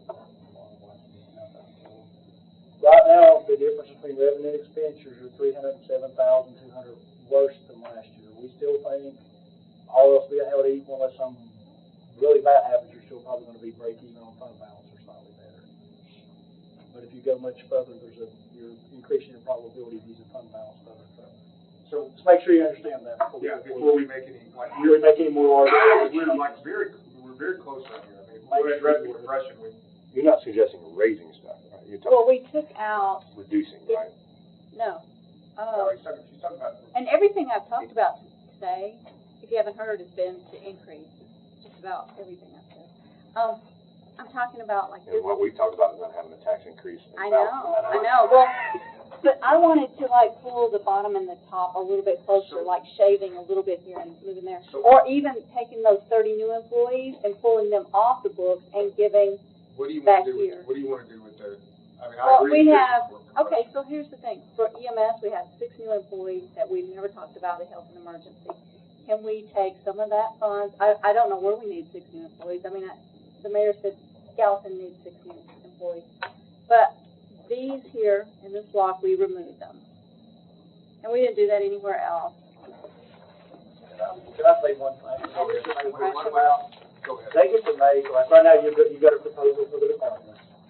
Versus you guys guessing what you can do when you send back to the department, they've got a right to make a different proposal back to you again on the 15th. Okay, Yeah, okay, let's do that. So it may be an EMS proposal of what they think it is, and let's do that. But I still So like there's talk we got too compression. many new employees.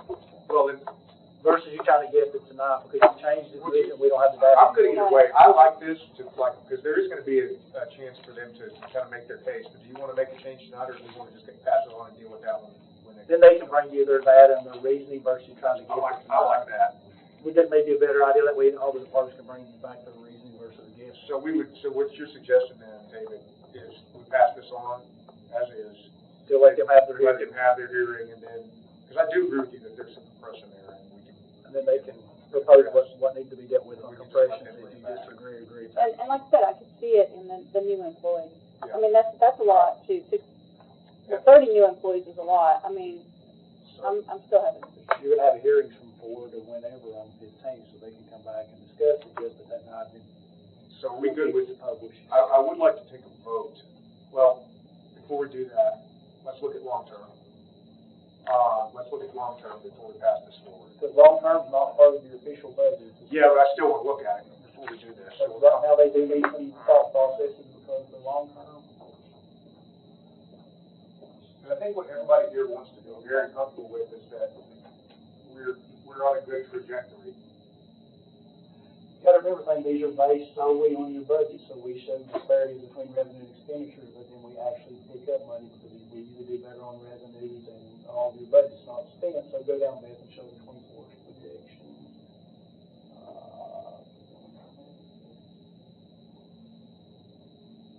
24, we're showing this year, you're probably gonna pick up, we think, quite a bit of money.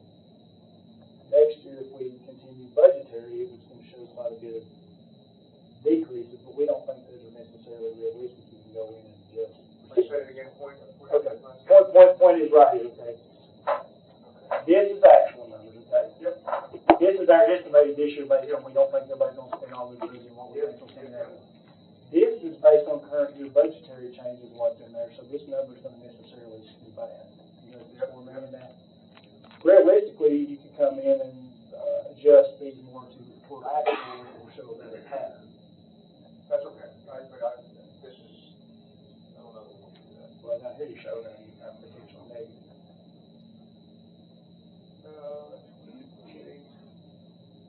Music stops. No, So for a better thing, you can come in and say you want me to adjust a certain way, and we'll bring it back next time with those adjustments versus Well, I don't understand what happened here. Because the difference this year, we're showing the difference between revenue and expenditures of $4.7 million. Yep. You take that compound year over year, the disparity percentage is still larger than -4%, so they compound. Yeah, but so we shouldn't be in a deficit this year or next year. No, you're definitely not showing a deficit anywhere. We did over in 20. Yeah, but that's what I don't understand, because Why are we showing? why are we showing a deficit that just pops up all that? Well, no, we'll show the percentage if that's not the same. Let's see, go ahead and check some of the numbers. Year one, the year of the party. A couple of things. One. We need to go back and look at these for one, because right now I can tell you that, remember we adjusted that for 5.2, this is the old pattern, we need to adjust, that's why I'm saying you need to go back and help adjust on the next meeting. Yeah, that doesn't make. The tax levies are not adjusted. Yeah, that doesn't, yeah, we need to adjust. You made adjustments in the last meeting, we haven't picked up yet. Yeah, that's. It's number one, once you guys vote on those, that's what you want to go for, you know, I will adjust all. Because they should reflect how we're doing it this year going forward. You gotta vote that. And number two, go on now, if you were, these expenditures are more based on budgetary than actual. If you tell me to go back and try to base them more toward our actual, bring those down and show you a better, different pattern. Well, no, but I want to look at it for budgetary. That's, why would we change that? Well, because your budget, your average budget, we only spend 92% of it. Yeah, but that's fine. It's gonna skew up your expenditures, and if you do an 8% extra and take that out of your Yeah, I budget. see, because you're saying it's compounding. You'll still compound until that deficit. First, we give by moving that $5.2 million. But the problem is if you start not doing that, you run the risk of, you run the risk of running closer. That's a double-edged sword. So, I really thought the way we worked this out, we're on a 3-year. Well, that's your third year right there. You go down there. Where we move forward here. Well, yeah, that's true. We should have been on a 3-year run with no deficit. Right, but we will be once we have the 5.2. Okay. It's 5.2 a year. It's still gonna show no deficit, but I think you're still gonna show this is really huge decrease. But I don't think that's realistic. That looks weird. We'll go, we put 5.2 million more this year. It's reoccurring 5.2 there, plus the compounding 5.2 to 15 million. So go down. So 19 minus 15. Once you vote that, that's gonna fix a bunch of that. We have, that puts you forward, then what I need to do is go up here and expand. Yeah, that gets us. And it just goes about 90%. Almost 2 extra years. That'll get you. That'll get us. And then 112, let's see how it looks. I think. All right, that makes sense. Now I understand. Get 112. Sorry. Get 112, go down. Sir, You go roll that. we're picking up that $5 million a year. What are you picking up $5 million? From my debt service? Yes, from the change. We only have $10 million in debt service. Right, but you compound it, because we're not spending all this year, $90 million next year, so it keeps adding up. I know, but why are we gonna have any deficit? We're not going to, that's how, he hasn't added that back in. Okay, that's He why. didn't adjust it in. That's why the negatives there. That's why the struggling like just to me. We use that trend right there on that investment. We talked about $1,191. Geez, the trust on there. That one we've been using trends, but if you've got to think, this year we've opened up a brand, or 25, we're opening up a brand new courthouse. Yeah, that's gonna skew us. So we really need to take that, what do we have budgeted? That's what the actual budget is.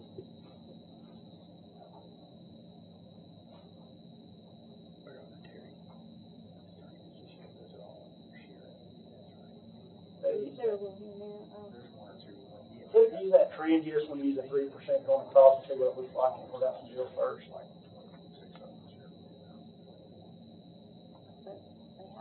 So, Instead of taking the trend, because the trend's really skewed because of the 25, you just want to take that plus a 3% increase for each year and remove the trend, because the trend's going to be really skewed unless we remove this last year out of it. I can't get anywhere. We've got this big increase right here, and I'm going to actually turn it on, but we got this big increase right there because of the new courthouse. It's going to skew your trends. Do you just want to use a 3% increase versus a trend, or make the most sense? no, I mean,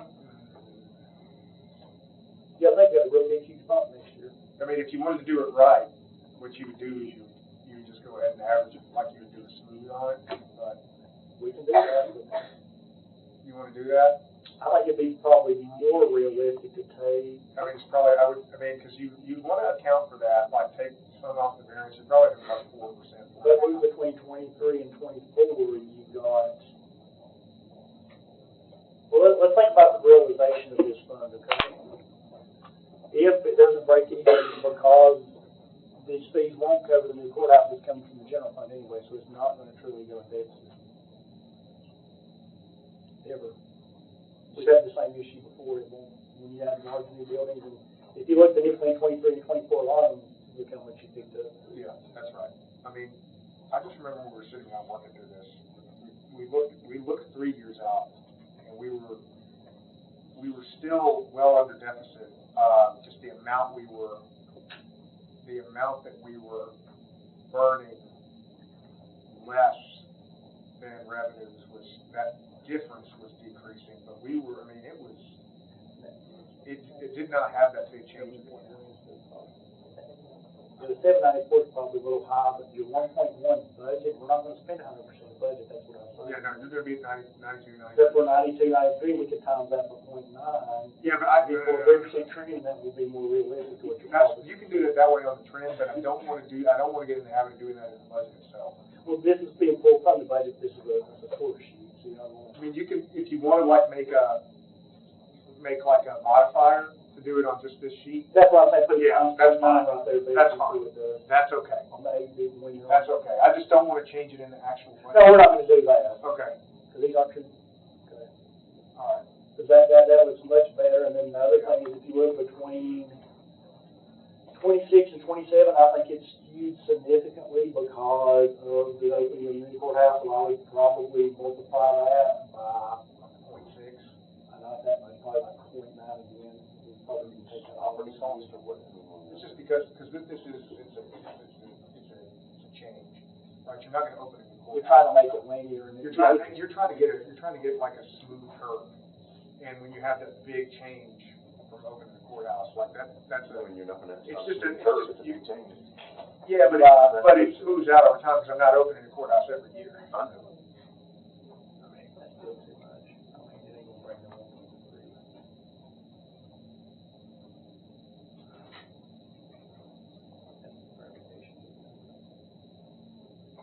Or you could take 103% of that 107.32, like I was saying earlier. I think when you put that C numbers right there back into that trend, well, it's not keep the trend, but they're still going to skew that trend significantly over 10 years. So I think really if you take L and you did times 1.03 and then inside that year, you get a more realistic operational scene. You know, a lot of things have inflation, but a lot of theirs is. Yeah, no, that's one time change in cost. So if I would do plus AL times 1.03 and then do copy over that, I think. And I mean, honestly, this big salary bump that we're doing is also a big change that we're not going to do year over year. But I don't mess with that. Yeah, I do like side trade.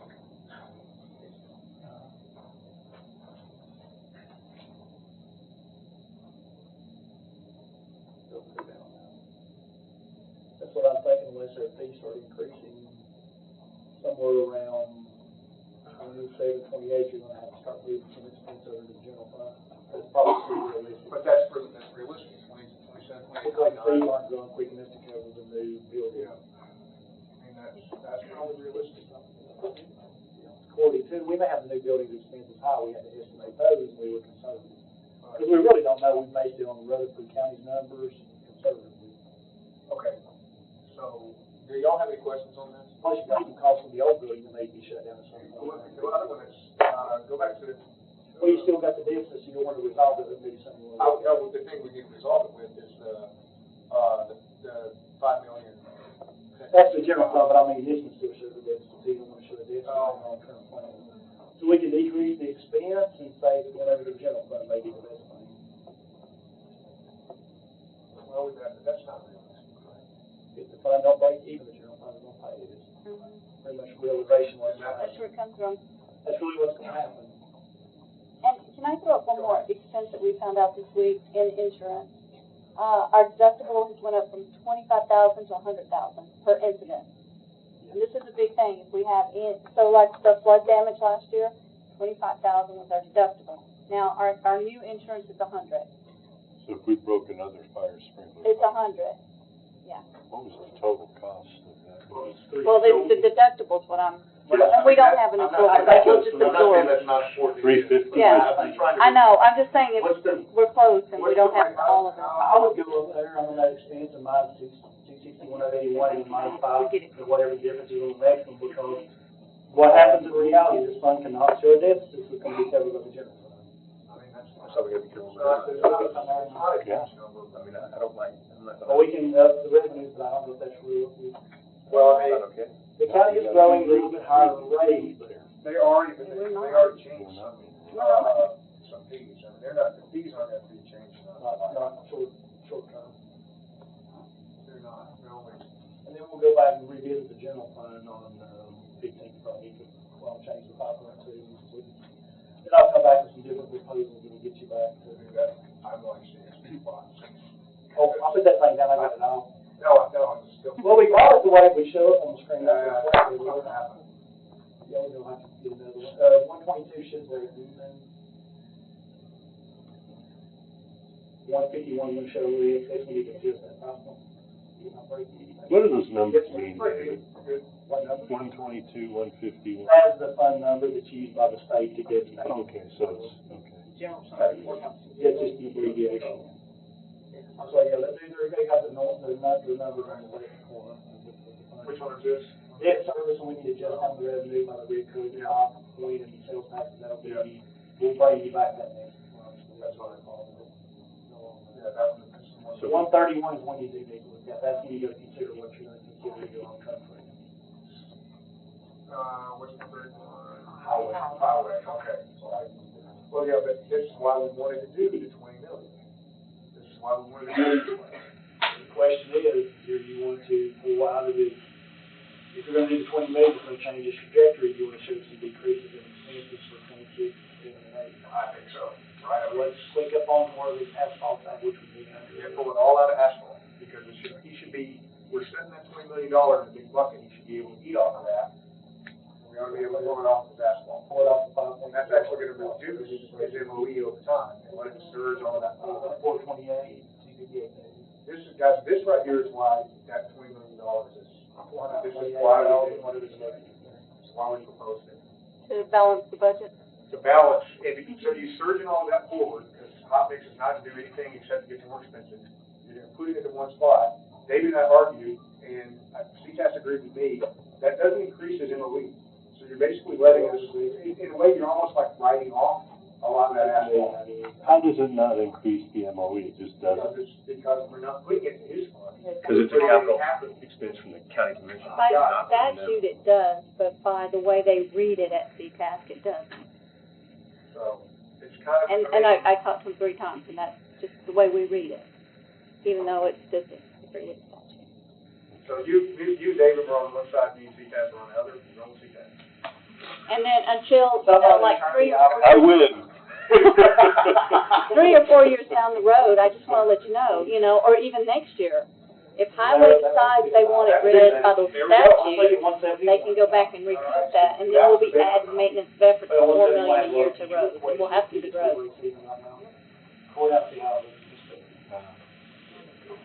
But let's be careful. Yeah. Let's take the careful. And we gotta account for the tax changes every one time. Well, we'll come back with the tax changes next time, it'll affect general and.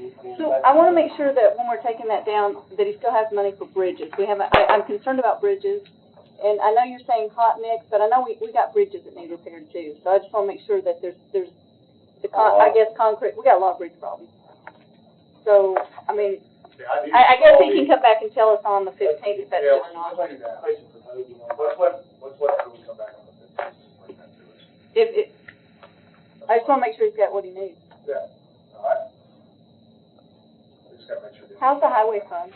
That's what we just looked at. Oh, yeah. If the 20 million helps. What did y'all do? I was over here We having it, went we were ahead and did that. discussing it. We pulled all of the To fix increases. it. We Yeah. said, all right, we could get up to 20 million for the next 3 years, so we pulled that out. We pulled out the increases to hospitals.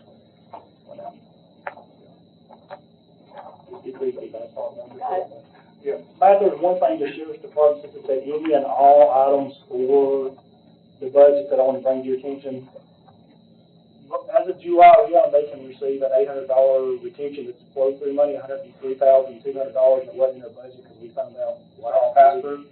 Can we put $103,300 revenue and expenditures? Anybody, without objection, anybody? Where's that coming from? What's that, state or? Come from the state, I got a copy of it here. State, we're good. That made me aware of it today, and, it's a retention bonus of $800 per officer, and if you don't approve it, it's gonna hold it up till, whenever. Without objection. It'll be an amendment in August. So we, pay it after the We, budget's go ahead and put it, I don't see an objection. if it's approved in July. Okay, I think that's all we need for this one, right? Are we good with this? I think you're good to get things. I think we're good to go ahead and publish this for the, for review. Well, you'll send it out to the Yeah, department then they're heads. gonna, no, not publish, but publish for review so that the, departments can come back. We'll try to publish it immediately after the, whatever changes you make on the 15th, we'll put it the next day in the paper. When do you have to have it in the paper, like? So, That next morning. We have to submit it on the 16th. We have to submit that next morning by noon, so whatever changes you make, we'll submit the next morning. so let's go ahead and discuss this. Is there anything else we want to add on this? We've all got a lot of emails lately about the, parking downtown. Can we put some money into the budget for parking signs for that library? I don't know what signs cost. We already have signs. It says, and it just doesn't. So we. It's not worth, but it will still get, okay. Why did I quit? Go Good ahead. to know. Go ahead. Speaking of libraries, would there be a chance we can revisit? I mean, we were on that, I was on the, I mean, the only way we could reconsider is if the prevailing side wants to do it. Okay, well, I'm just gonna make that. Reconsider what? The change for 10% for the library. Libraries, because I got a lot of feedback. Reconsider here. I mean, that meeting, I didn't even make any motion. Well, I mean, I'm not gonna bring up something that already got voted down. Well, you can bring. Well, I'm just gonna take another crack at it. All right. Make a motion to consider reopening, Hendersonville, not reopening, Hendersonville, Millersville, Westmoreland, and Portland 4 more hours. Based on the feedback I've gotten just in my district, I can't speak for Portland or your district, but a lot of people in Hendersonville have been wanting this for years. So is it? I could support that if I could add an amendment that we stretch it to 6 days a week. And if it gets it done, and it gives the citizens 4 more hours, If we could be open six days a week, I could support this. So, And I'm on the other side, so I can. I mean, if that's what it's gonna take. we don't have a second yet. Terry, that's gonna raise your money. I'll second it, we'll go ahead and, we'll have a discussion, I'm trying to clear all this out, so I second it. We've got an amendment, your amendment was to go 6 days a week, so, I would only be in favor of this if it meant we could open 6 days a week. What I found out with my research in the libraries is a city over 50,000, which we have in Hendersonville, should be open a total of 60 hours a week. We're only open 40 there. And they also recommend at least 6 days, it's not 7 days, and we're only open 5. David, what was the amount difference that it was, if we were gonna do that 10%? I think it's $200-something thousand. Was it that was money? Around $200,000. I'd have to do my. I mean, it was non-trivial. Because you were discussing about that they had decreased the original request, they would decrease the original request by that much, and that would be enough to cover it. I believe it was between 180 and 2, but I thought it was right around 180, because I think their request was, Hendersonville alone had a request for, I think, 210. And what my proposal was to do was to spread that out to all the different libraries. I think it would be very difficult for them to be open that full amount of time if we wanted to give them 10%, frankly. I don't, because I could, but the 180, I think we could have done, because it's kind of like what Mr. Mansfield says, right? I mean, Yeah, no, I can't, I mean, I can't just put 4 more hours on the 5 days. If we're open 6 days, and we give people more time, more days to get in. I mean, we have to figure out where this comes from. So maybe this is something we work on this year with the But I can tell library. you, I can just tell you from the feedback I've gotten, some citizens are like, hey, if we could just, like Hendersonville has 2 nights, it's only open till 6, and 2 nights are open till 8. A lot of citizens are like, well, maybe just take those 2 nights and put 2 hours on those 2 nights, increase from 6 to 8 o'clock. Other ideas is maybe extending the hours on, it was not a 6-day thing. For them, it was extending hours. I mean, I was shocked when I saw this recommendation was 60 hours a week for a population of 50,000. It was it's a recommendation, not a requirement, but Here's service. what I'd like to do. Here's how maybe I'd like to do this. And I'll make this amendment. I would like to earmark $180,000 of additional funding contingent on a plan that has at least 10% increase of coverage by those libraries. And then they're gonna have to come back and present. Yeah, I can't support it without No, today. that's okay. I mean, you got other people. I just don't mean, we'll see. I mean, I think it's probably gonna fail, but you wanna try again, I'll try again. That's, you know, I'm like, that's all respect to Commissioner Boyd. I mean, I get you, you've got Some people do good not need intentions, more days. but, I can just say. And I'm going with the state recommendation, and I'm only going halfway there. By the way, I'm not saying that they necessarily need to have 10% for everybody. They could do it your way, right, with those that have higher population centers. I'm not giving a directive. I'm saying, bring us back with a plan for how we will get additional hours. That's my amendment. And I want an additional day. Well, I mean, It's all good. just, hey, I'm gonna go ahead and keep us in our rules, and I'm gonna make a motion because I don't normally make motions in my own committee here, but I wanted to discuss here, but I'm gonna go ahead and make a motion to approve something. Literally, having talked with, David and Dr. Langford just now. And I'm gonna explain kind of what I'm doing here and why I'm making this motion. So, having listened to the, school board meeting, I came into here prepared to be pretty hardcore because we cannot deal with more, recurring funding. And I've just outlined, I think, why. We would begin the trajectory that we were on has a narrow window to be able to keep us from having a near to midterm tax increase, right? 3 to 4 years, we can't really project out more than that. Right here, you know, where we sit, we're fine. But if we were to dump, you know, $7.5 or even a $5.5 million recurring expense on top of it, knowing that there will be additional recurring the year after that, I knew we would be on a bad path. So I was in no way able to support a year-over-year recurring increase. However, after talking with Dr. Langford, my understanding, and I'll open this up and let him speak in a minute, my understanding here is that the schools could handle, the schools have asked for $5.4 million, and it does not have to be recurring.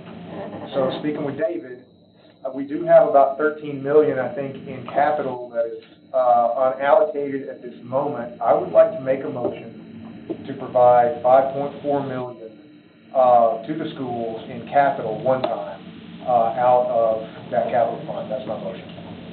I'll second it. We have a motion and a second. I know there's going to be a lot of discussion. Go ahead. Is that before we even see their budget, or, I mean, we're just like, we can.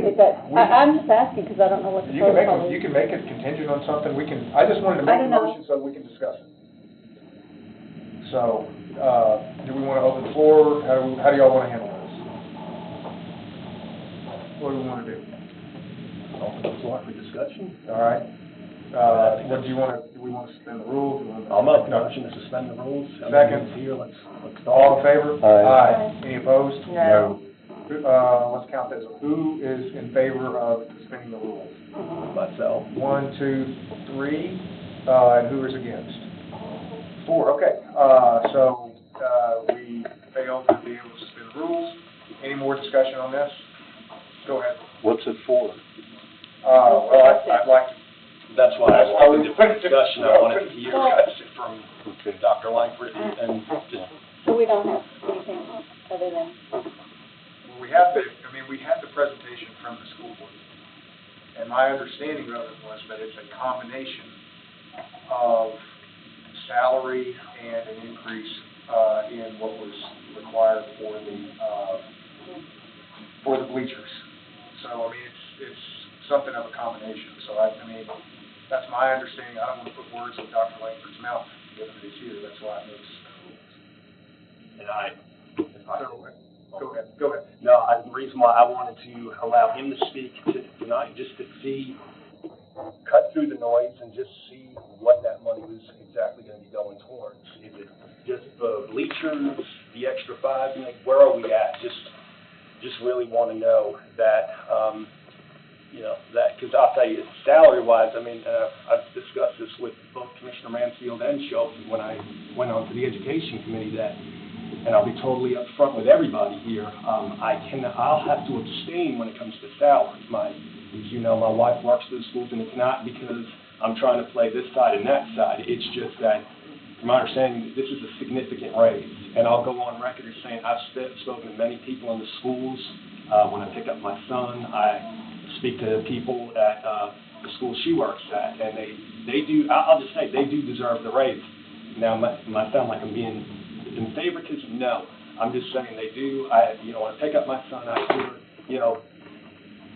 even if we can get to, and I'll just throw these numbers out, even if you can't get to $18 an hour, if we could just get halfway there, it would make a world of difference for the employees. This is the feedback I'm getting, and that's what I look for. I'm not trying to play one side or the other. I just want to hear from people and see where their heads are at. So as far as the salaries, that's where they're at. But like I said, the final one, I would have to abstain. But I do realize that in order to get it to the commission floor, if I abstain here, that only hinders things. So by moving it forward to the commission, that's where we can debate it on the floor. And that's why I would be in favor of. So I'm just going to make a comment here, like why I need to do this. Literally, I talked to Dr. Langford 10 minutes ago, and I pointed out, I said, you see our trajectory, you see why I can't do it. And Dr. Langford said, well, is it possible you could do a one-time capital? I think that was exactly the discussion. It literally happened on the spot. And one-time capital to me, it's a very, very different way to solve problems. One time, we have it. It will not increase our maintenance of effort. And I don't know. I think we can do it. So that's my motion. Anybody have any other comments on it? We're just going to vote. All right. No, go ahead. I'm just going to say, I've spoken to my school board member. I've been told by him there's money in the budget for whatever this extra need is. There's money for the salary increases. State's given money 2 years in a row, 3 years in a row. We've given money for $7.5 million for salary increases for teachers. So I don't want this being spun that, oh no, you didn't approve $5.4 million capital. You hate teachers. You're not giving teachers raises because it's an absolute lie. And so I've been told by my school board member that money is there. I've spoken to school administrators. That money is there to work with. When you look at adding all administrative bloat on the top end, there was a motion to reduce six employees at the administrative office for around $636,000. And if you're trying to bring teachers up to the mandated minimum 2 years early to $50,000, because it's 26-27 fiscal school year where that comes in play. I mean, if you cut 6 positions at new positions being requested, that's almost 300 teachers that you can give, bring their salaries up to $50,000 base pay. And so you're asking, I'm an employee and asking for new things, and plus there's a new ask right here at the table, and I haven't seen other things, and I'm going to be voting on this because I want to talk to my school board member and talk to. So I'm not in support of this right now at the last minute. Don't own the table. I'm just not going to do it. I can move to defer it. Go ahead. This is another thing, though, that we could appropriate $100 million to the school, and we couldn't guarantee that one penny would go to teachers, right? You can't. I mean, at the end of the day, we can't. It's the school board's job to be able to do that. Yeah. Go ahead, Mr. We gave $15.8 million last October. Of that $15.8 million, $3.066 million has already been spent.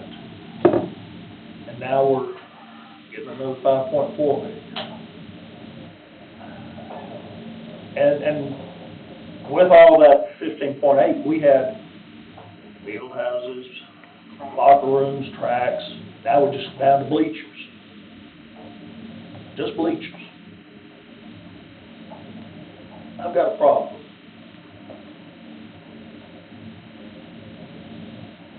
Well, Mr. Chairman.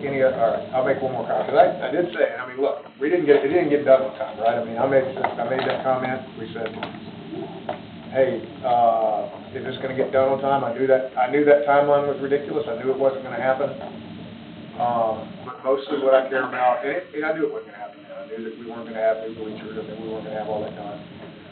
We were told we would. I know, but it didn't happen, and I agree with that. However, to me,